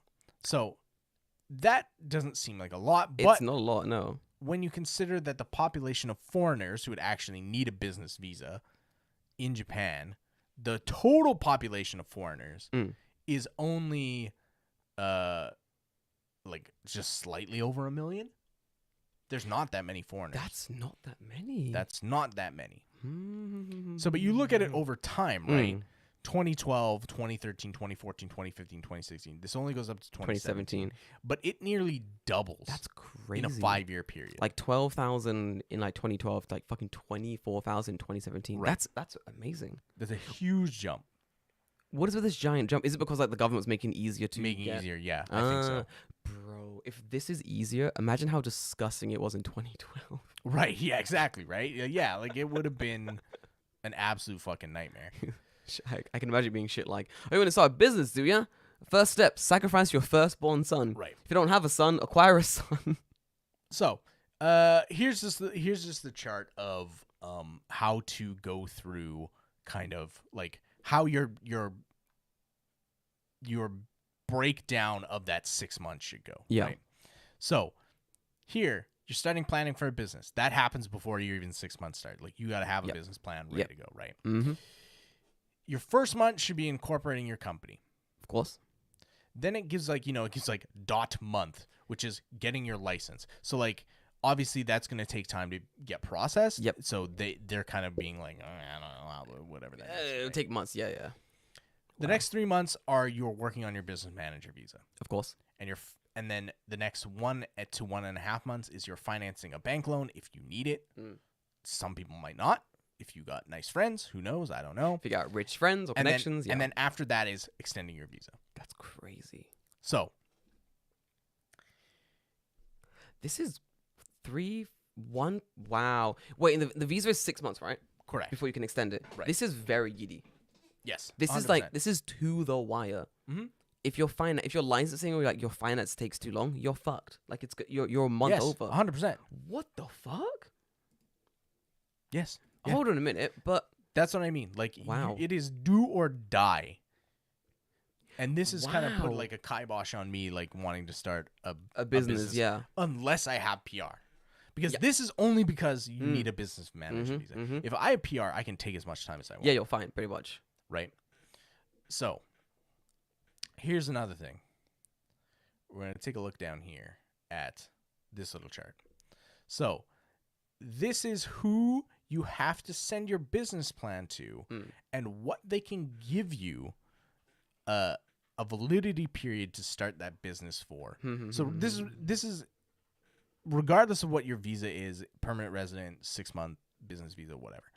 So this is who you have to send your thing into. So if you are Wow. building or land building or like a trading business, you have to send it to the Minister of Land, Infrastructure, Transport, and Tourism, or the prefectural governor, and they can give you a period of 5 years.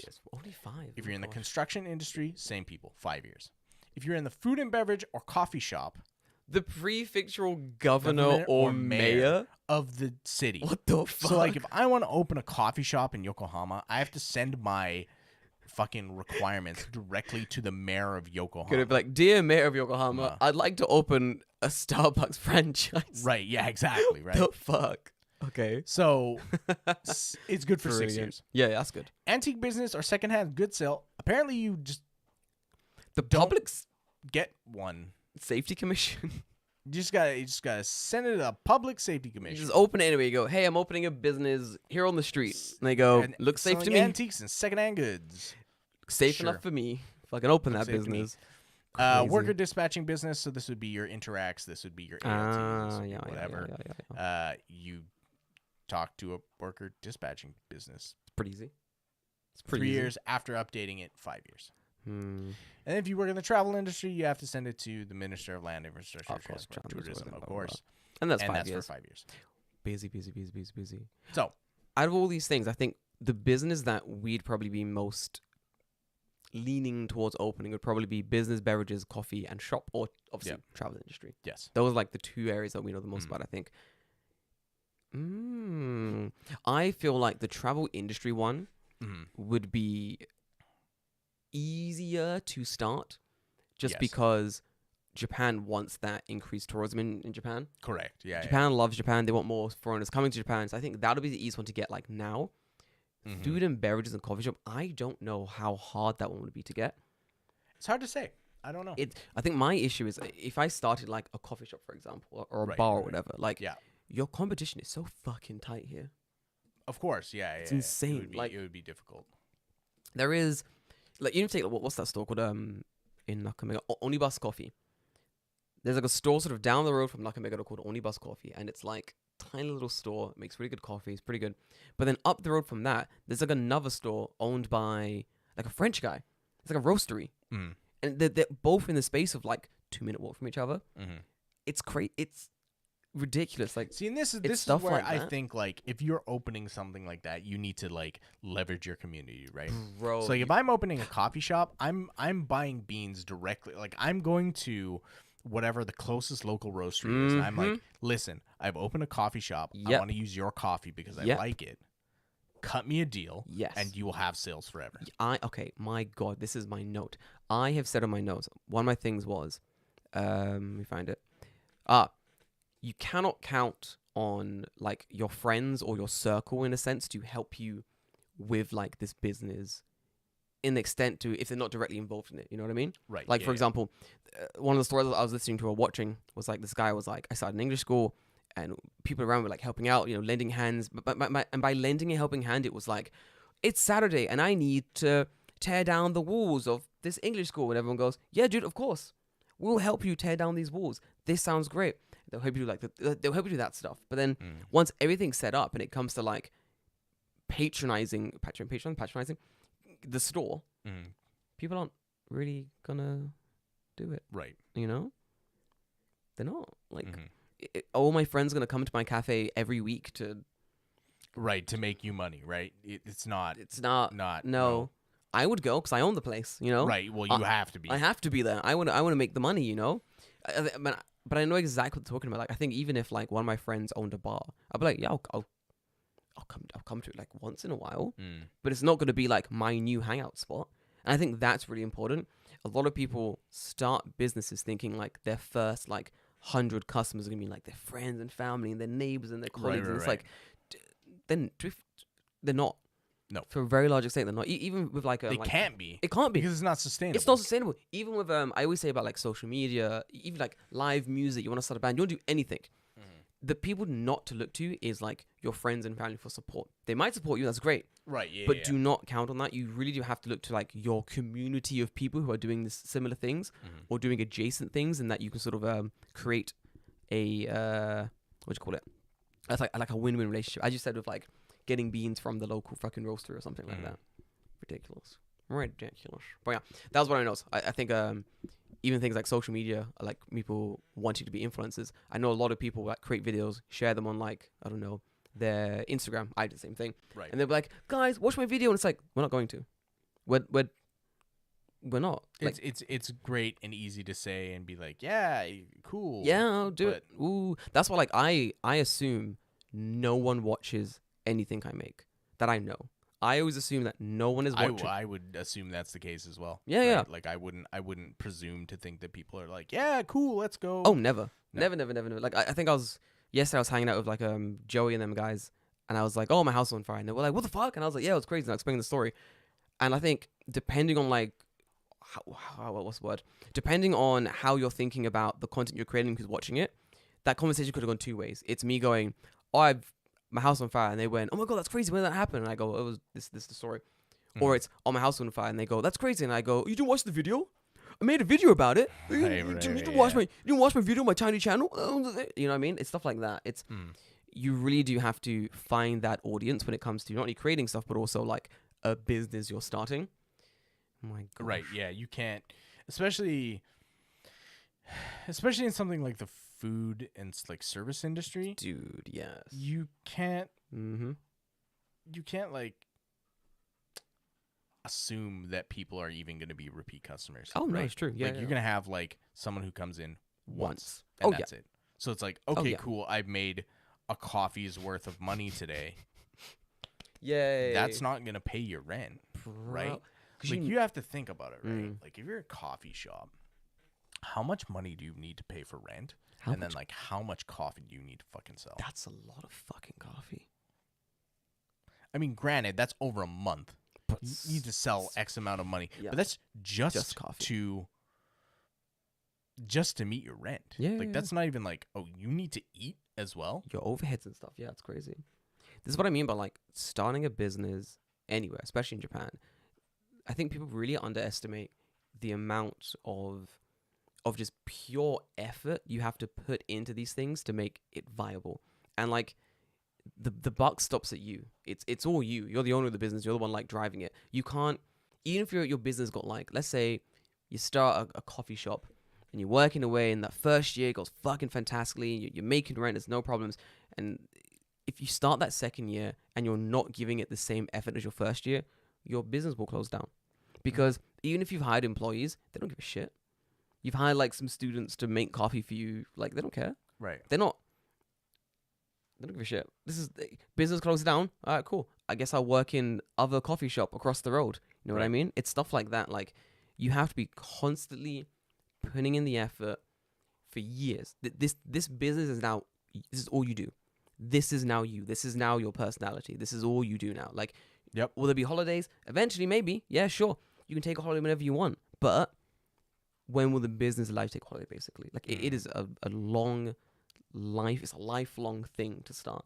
I think people you really got to think about these things, you know, before you actually start like a crazy business in Japan. Is the take back I got from my research. It's a lot. It's a lot of setup, right? Yeah. It's a lot of setup, and then at the end of the setup, it's, you know, there has to be some execution on your end to make sure that you keep yourself fed. Right? So like, it's already pretty brutal when you consider like how much it costs. Like, just to even like, before you even get to like, oh, I need to like notarize all my files and stuff. Like, you need to have 5 million yen or an employee for 2.5. But you need to have 5 million yen. That's so much money. That's so much money. So like, if you're borrowing that from someone or like the bank or like you get a loan or like whatever, That's so right? much money. Like, that's a lot of money. So like, now it's tough because it's like, okay, now everything is riding on you. So if you are on that business visa, that's fucking scary, dude. 6 months. Because if you plan to stay for longer than that, it's gonna be tough, right? If you have permanent residency and your business fails, you go, okay, whatever, I'll find another job. Oh, yeah. Because I live here and whatever, right? But if you don't, suddenly it's like, okay, now what the fuck do I do? Because I don't have a way to make money. I don't have a visa that will let me work in any other kind of industry or whatever. Yeah. So I'll have to get that changed. So that'll cost me money.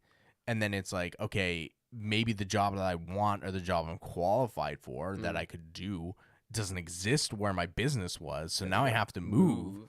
Fuck me. Right? So like, there's a lot of factors stacked against you. I feel like in Japan, there's a lot of factors stacked against you where you could open a business and just fucking tank it. Oh yeah.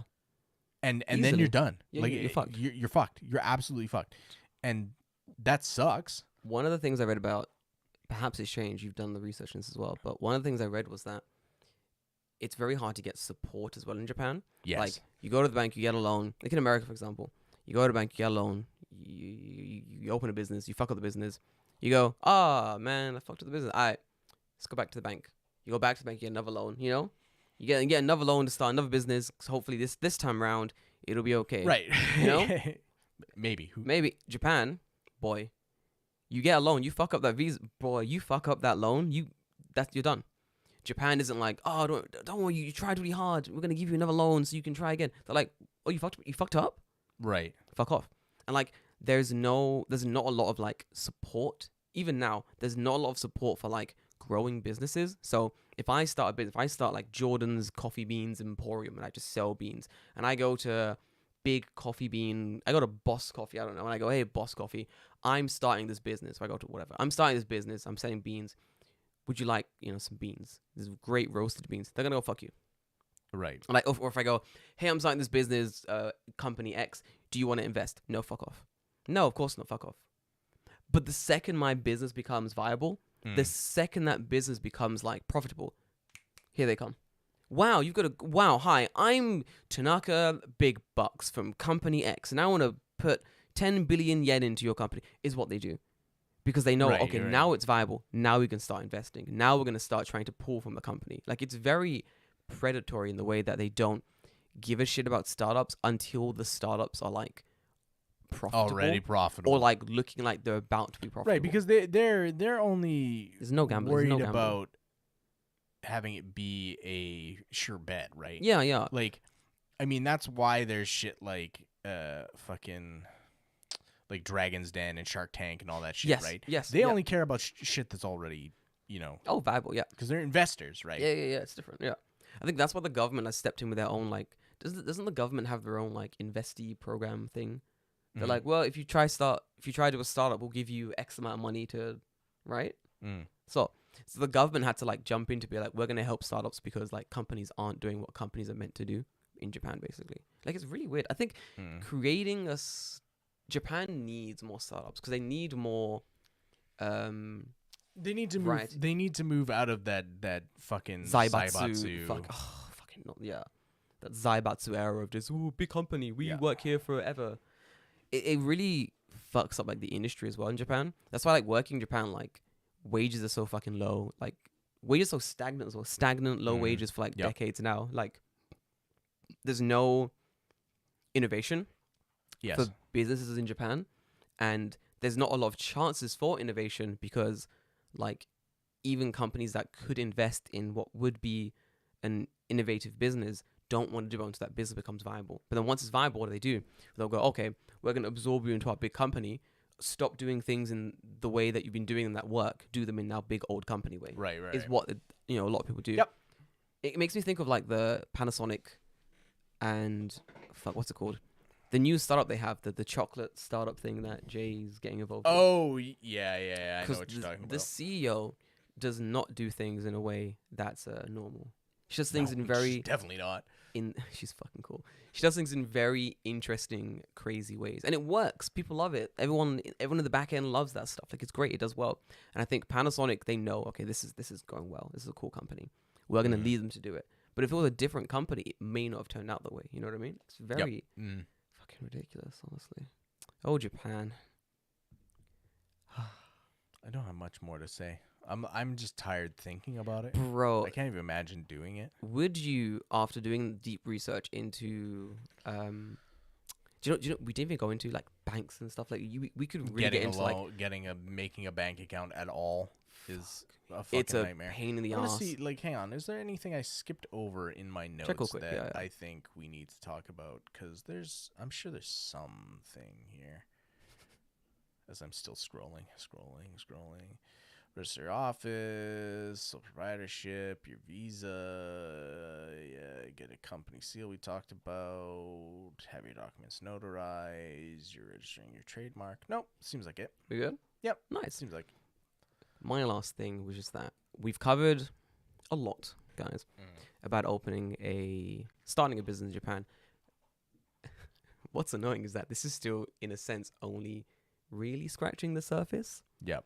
Like, there's a lot to talk about, but even then, like, unless you can wrap your head around this, you won't be able to get to like all that comes next. We didn't even go into like finding a location, renting that location. Will the landlord let me rent there as a foreigner? Opening a bank account. How much can I change about the inside of the place? Can I even change anything on the inside of the place? Do I have to rent the land as well? Do I have to rebuild it? There's so. This is just to get your company on paper. Yeah, literally. Fucking. I kind of get why people don't want to start a company, or in a sense, people just sort of there are like these not angel investors, but there are like certain like Japanese sort of businessmen who basically their entire business is starting businesses for you, where they go, I'm gonna take the risk. I'm gonna help you start this business. I'm gonna foot the bill for you starting like company Y, but in return, I want like 50%. Right. Until everything's paid off, and this is what I'm talking about. Your Dragon's Den, your Shark Tank. Yeah. I want 10% equity of your company forever.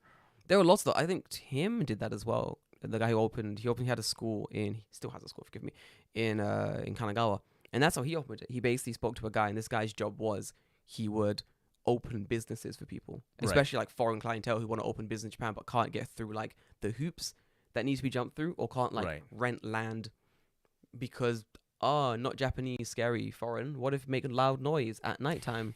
You know, I don't know, some bullshit. Yeah, So the guy's entire job was basically opening businesses for like people who couldn't basically do it themselves, and he charges an arm and a fucking leg.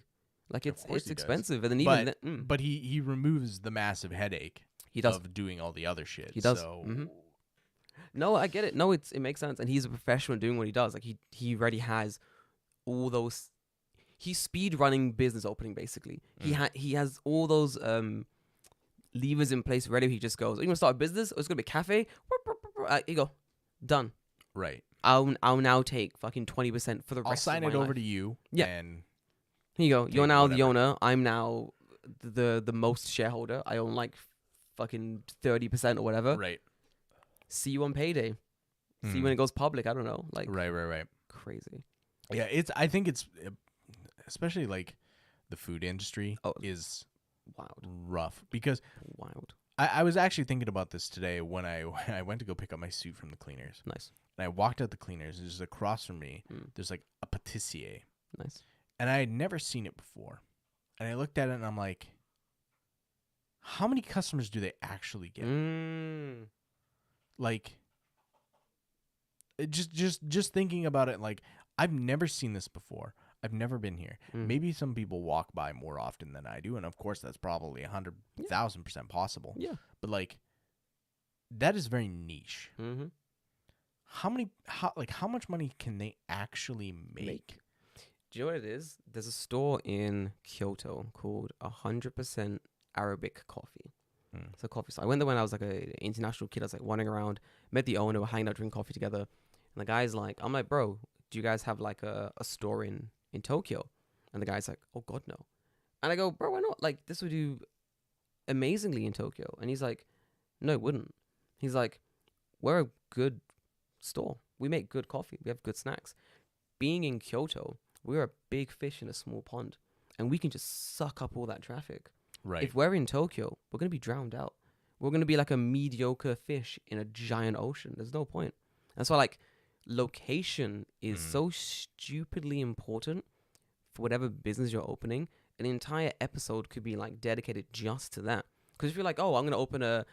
It's almost to understand, like, the region in which you're opening the restaurant or whatever you're opening to. Like, if you're like, oh, I'm going to open a... I'm going to open a miso katsu store. So, well, that sounds great. Where are you going to open it? In Hokkaido, where the thing there isn't miso katsu. Well, I'm going to open it in fucking Nagoya, the home of the greatest miso katsu in the world. And you're like, oh, I hope my gaijin recipe can compare. It's like, probably not. Probably not. Probably not. Like, you know what I mean? Like, if you don't know, like, what that region is famous for and, like, and, like, how to even... like what location in that region to open it in, you're wasting your time, honestly. Yep. Very difficult. Like if I was gonna open like a coffee shop, Yeah. like the way I'm thinking about it, right? Go on. I want to open that coffee shop like right next to a university. Oh yeah. A university or like in a fucking area with like a shitload of office workers. Hell yeah. Mm-hmm. But anywhere else? No. Unless I own that building or own that land. No point. Fuck no. It's that or the countryside. Yep. That or the countryside. I want to be in the greatest position for foot traffic where, like, even my area, there's like 3 universities. I'd open a cafe there. Fuck yeah, I'd open a cafe there. People be constantly in and out. They opened a kope pan store in like way past the station. Just random. I was like, why are you opening like... So for those who don't know, kope pan is like a big, long piece of bread with like different things inside of it. This one has like, one has like matcha cream and yogurt. This one's coffee powder and genetics. I don't know. It's like random flavors. It's cool. Sure. Yeah. Whatever. But they opened down the road, like pretty far from the station. I thought to myself, this can't be like that popular. David, it's so popular because they're like right there where the foot traffic from like a high school and a university and another university all past this street basically. So like I think I went there once at like 3 p.m. like down the road. Yeah. There was a line of people waiting to go to the store. It's a tiny store. There's nowhere to sit inside the store. It's just get it and go. Yeah, get your pan and fuck off basically. Right. But it does very well because like the position's just perfect. I live in like nowhere in West Tokyo as well, so you wouldn't expect it. People aren't going to travel in to go there, I assume. No, probably not. But for the time being, they have the perfect location for foot traffic. It's ridiculous. I got a question in the chat here. Go on. I don't know if we can answer it, just based off our experience, but sure, I'll try. They ask, what would you say is the easiest business to start, e.g. buying and renting out an apartment through an agency if you wanted to stay /visa for 2+ years? What would you say is the easiest business to start? Buying and renting out an apartment through an agency? No. I mean, the easiest business to start is your sole proprietor business, and then you're a freelancer, and then you just do whatever. Pretty much, yeah. That is the easiest one to start. if we're going by the definition of what is a business, Mm. and that definition could be pretty loose depending on Yeah. what you think it is. Mm. I mean, that's the easiest, right? Yeah. Like, to me, that makes the most sense. Yep. Is employ yourself as a business of one, and Yeah. you don't need an office per se. You don't need an office because you just list your house As the office, as the yeah. office, Easy. right? Yep. That's the easiest business to start. But then the question is, what are you selling? And what are you doing? What are you doing? Do you have some kind of skill that you can sort of push in the market? Are you like a really good Right. videographer? But even then, it's like that market is already pretty saturated. So it's like, what do you? It's getting and it's more so saturated. bad right now, honestly. So it's like, what do you do? What can you sell? How Right. can you present yourself? I think when it comes to things like renting an apartment, you'd have to be a landlord, and you'd already need to have what do you call it, capital Right. to buy apartments. Because I have to wonder, what is the legality of listing your rental apartment as your company headquarters? Right. I don't think you can do that. It's different if you own the house. Yeah. But can you, like, if I list this apartment as my company HQ, You can't. No, you can't. I don't think you can. No, you literally can't. The house is like a residential space. It has to be a permanent yeah, location. yeah, exactly. right? You need like a PO box or something in that case. Right. If you just need the address to open like yourself as like an LLC or whatever, you need like a PO box. Easiest business. I think if your idea of a business like you're opening like a brick and mortar store, or you're doing something that's outside of you being like a one person business, I don't think there's an easy route, honestly. Like, I think even if you're here for 2 years and you want to open something, do something fun while you're here, get out, I don't think it's possible. I No. think the system in place makes it impossible to. The system as it's in place makes you make an LLC Yes. or a business. Yes. You could run it as a sole proprietor, like if you're just Yeah. like the one man coffee shop, Yeah. and you did everything, and you just like ran it out of like one of those old like tobacco stand Oh, boxes, that's cool. right? Yeah, I've seen those. That's fucking cool. 100% you could do that. Yeah. Easy, right? easy. Because I imagine the rent on those is fucking low, Dirt cheap. or basically nothing. Yeah. And then what do you have back there? You got your beans and your grinder, Your and grinder, your whatever. stuff, and like whatever you need to do, Easy, right? easy. And then like if you're bringing in baked goods, Yeah. It's like Yeah. that dude, Hugsy Donut. Great store called Hugsy Donut. Fucking fantastic. And it's in the middle of nowhere. Up in fucking like near like Futo or Machi or some shit. It's in the middle of actually nowhere. It's just a dude's house. It's just his house. right? And it only opens on the weekends. Mhm. And he just makes donuts. And he has like his downstairs, like a living room area. You just sit there and eat your donuts, whatever. It's cool. But like, that is basically, he owns the house. He's made it so it's like a rental. He made it so it's like a store space. Mhm. But like, But yeah. he owns the house. But he owns the That's- house. that's Yeah, but he owns the difference. house. He owns Yeah. the house. So it's easy. Ridiculous. I'm trying to think of the ease. Oh, but maybe like not drop shipping per se, but like buying and selling shit is something that you could probably do You easily could, here. yeah. I remember that Dan was telling me there's a story about a guy who used to live in Kagoshima. Yes. And his entire thing was like he would drive around the area and just buy every single flavored Kit Kat. Yeah, and, Yeah. and sell them. Yeah, And he yeah, would I sell them remember. And online. He would basically drop ship them. Yes, and he sell would them to buy people. tons of these things and they would just sell them online. So that's something you could technically do. You could technically start like Right. a business like selling shit online. But that's probably it. Like, honestly. You could. For I easy mean, businesses. that is that not what like Tokyo Treat and like Sakurako and all those Literally, other yeah. things do? Like Yeah. that's yeah, they put it in a fancy box, but essentially what they're doing is fucking drop shipping. Like I could get everything that they have by going to the fucking convenience store. I know how they do it as well, but I can't talk about it on the podcast. Well, It's I'm very sure cool. you do, but like, Mm. I mean, it's not hard to suss out. No. If you have any kind of business sense, you could figure it out. It's easy. No, it's And, easy. Yeah, like It's just a pain. Jordan can talk about it, but I'm gonna talk about it. Go on. Shit's a fucking scam. It's a fucking scam. Jordan didn't say a word, but it's a fucking scam. I'm not saying a word. I'm sitting here looking to the distance. Mm-hmm. No, I'm not laughing. No. But it is. Like the stuff is inexpensive, and you are paying a ridiculous premium for what is essentially like 100 yen candy.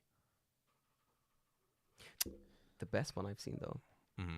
The Hey, don't name drop unless they're paying us. Oh fuck, you're right. Okay, I won't do it then. No, okay, I won't do it. There is a good one that I like. I'll do it after the podcast. I'll tell you. Sure, There's fair enough. one that's actually very, very good. But I won't. True, unless they're paying us. There's no point. Yeah, of course, hey. of course. But no, If you Hey, want to pay us, boy, I will shill your shit. I will glaze you the fuck up if you pay, Fair you enough. pay me to, bro. But 100%. I think that corner of the market of like drop selling like snacks, that market is not dead, but that market. I is feel like it was alive and then it died and now it's come back and it will probably die it's again. back. People want this snack, but The for amount you, of times I've seen like Sakurako and like those things like pop up again on YouTube and I'm like, this shit's still a thing. oh, it's back. No, it's true. It's got a pretty big market abroad now. Like a lot of people want Japanese snacks and can't. They can't. I don't know. They just do. But I think Save your fucking money and just come here. I would just come and see it. If you as an individual wanted to like start a similar business and wanted to go like you wanted to drop ship Sure, snacks and stuff, the market is really full. I would say at the moment it's easier. You can probably do it. You can sell like individual stuffs for like that smaller pocket of the market, but generally the market's pretty busy. I would sell like things. I would sell like cool items and like toys, and that's what I would sell online. If I was like, oh, maybe we start a little dropshipping thing, David. Let's look into I that. already own a clothing business. Yeah, exactly. Let's expand the business a little bit, David. Could. I'll look into I've been working on some stuff and thinking about Me too, Z. It's fantastic. adding some new merchandise. If you don't like the merchandise that's in the store, I was gonna say fuck you. But if you don't like it, new stuff might be coming. Ah, hell We'll- yeah, we'll fucking see. go. We'll see. Thanks for answering. No worries, bro. No worries, King Kaido. Fucking chill, bro. But yeah, that's got anything else, David? Oh, my back. Not that I can think of immediately. I'm sure that, as with podcasts, Oh my the god. second that the things go off, I'm like, fucking fuck. shit. Yeah, I every forgot. time. But Every at fucking the time. moment, nothing I can think of. It's been a long cast, but like I it's been a think good one. it's been wild and wacky at the start, and I then forgot about that. That's all of it. weird and serious at the end. So I'll give you where the middle part is, and then Yeah. you can, if you're like, oh man, I really want to start a business. Sure. Sure, go If for you it. want to spiral and be an insane fucking psychopath, then Enjoy. Straight from the beginning. I'll leave it up to you. My you take that adventure with us.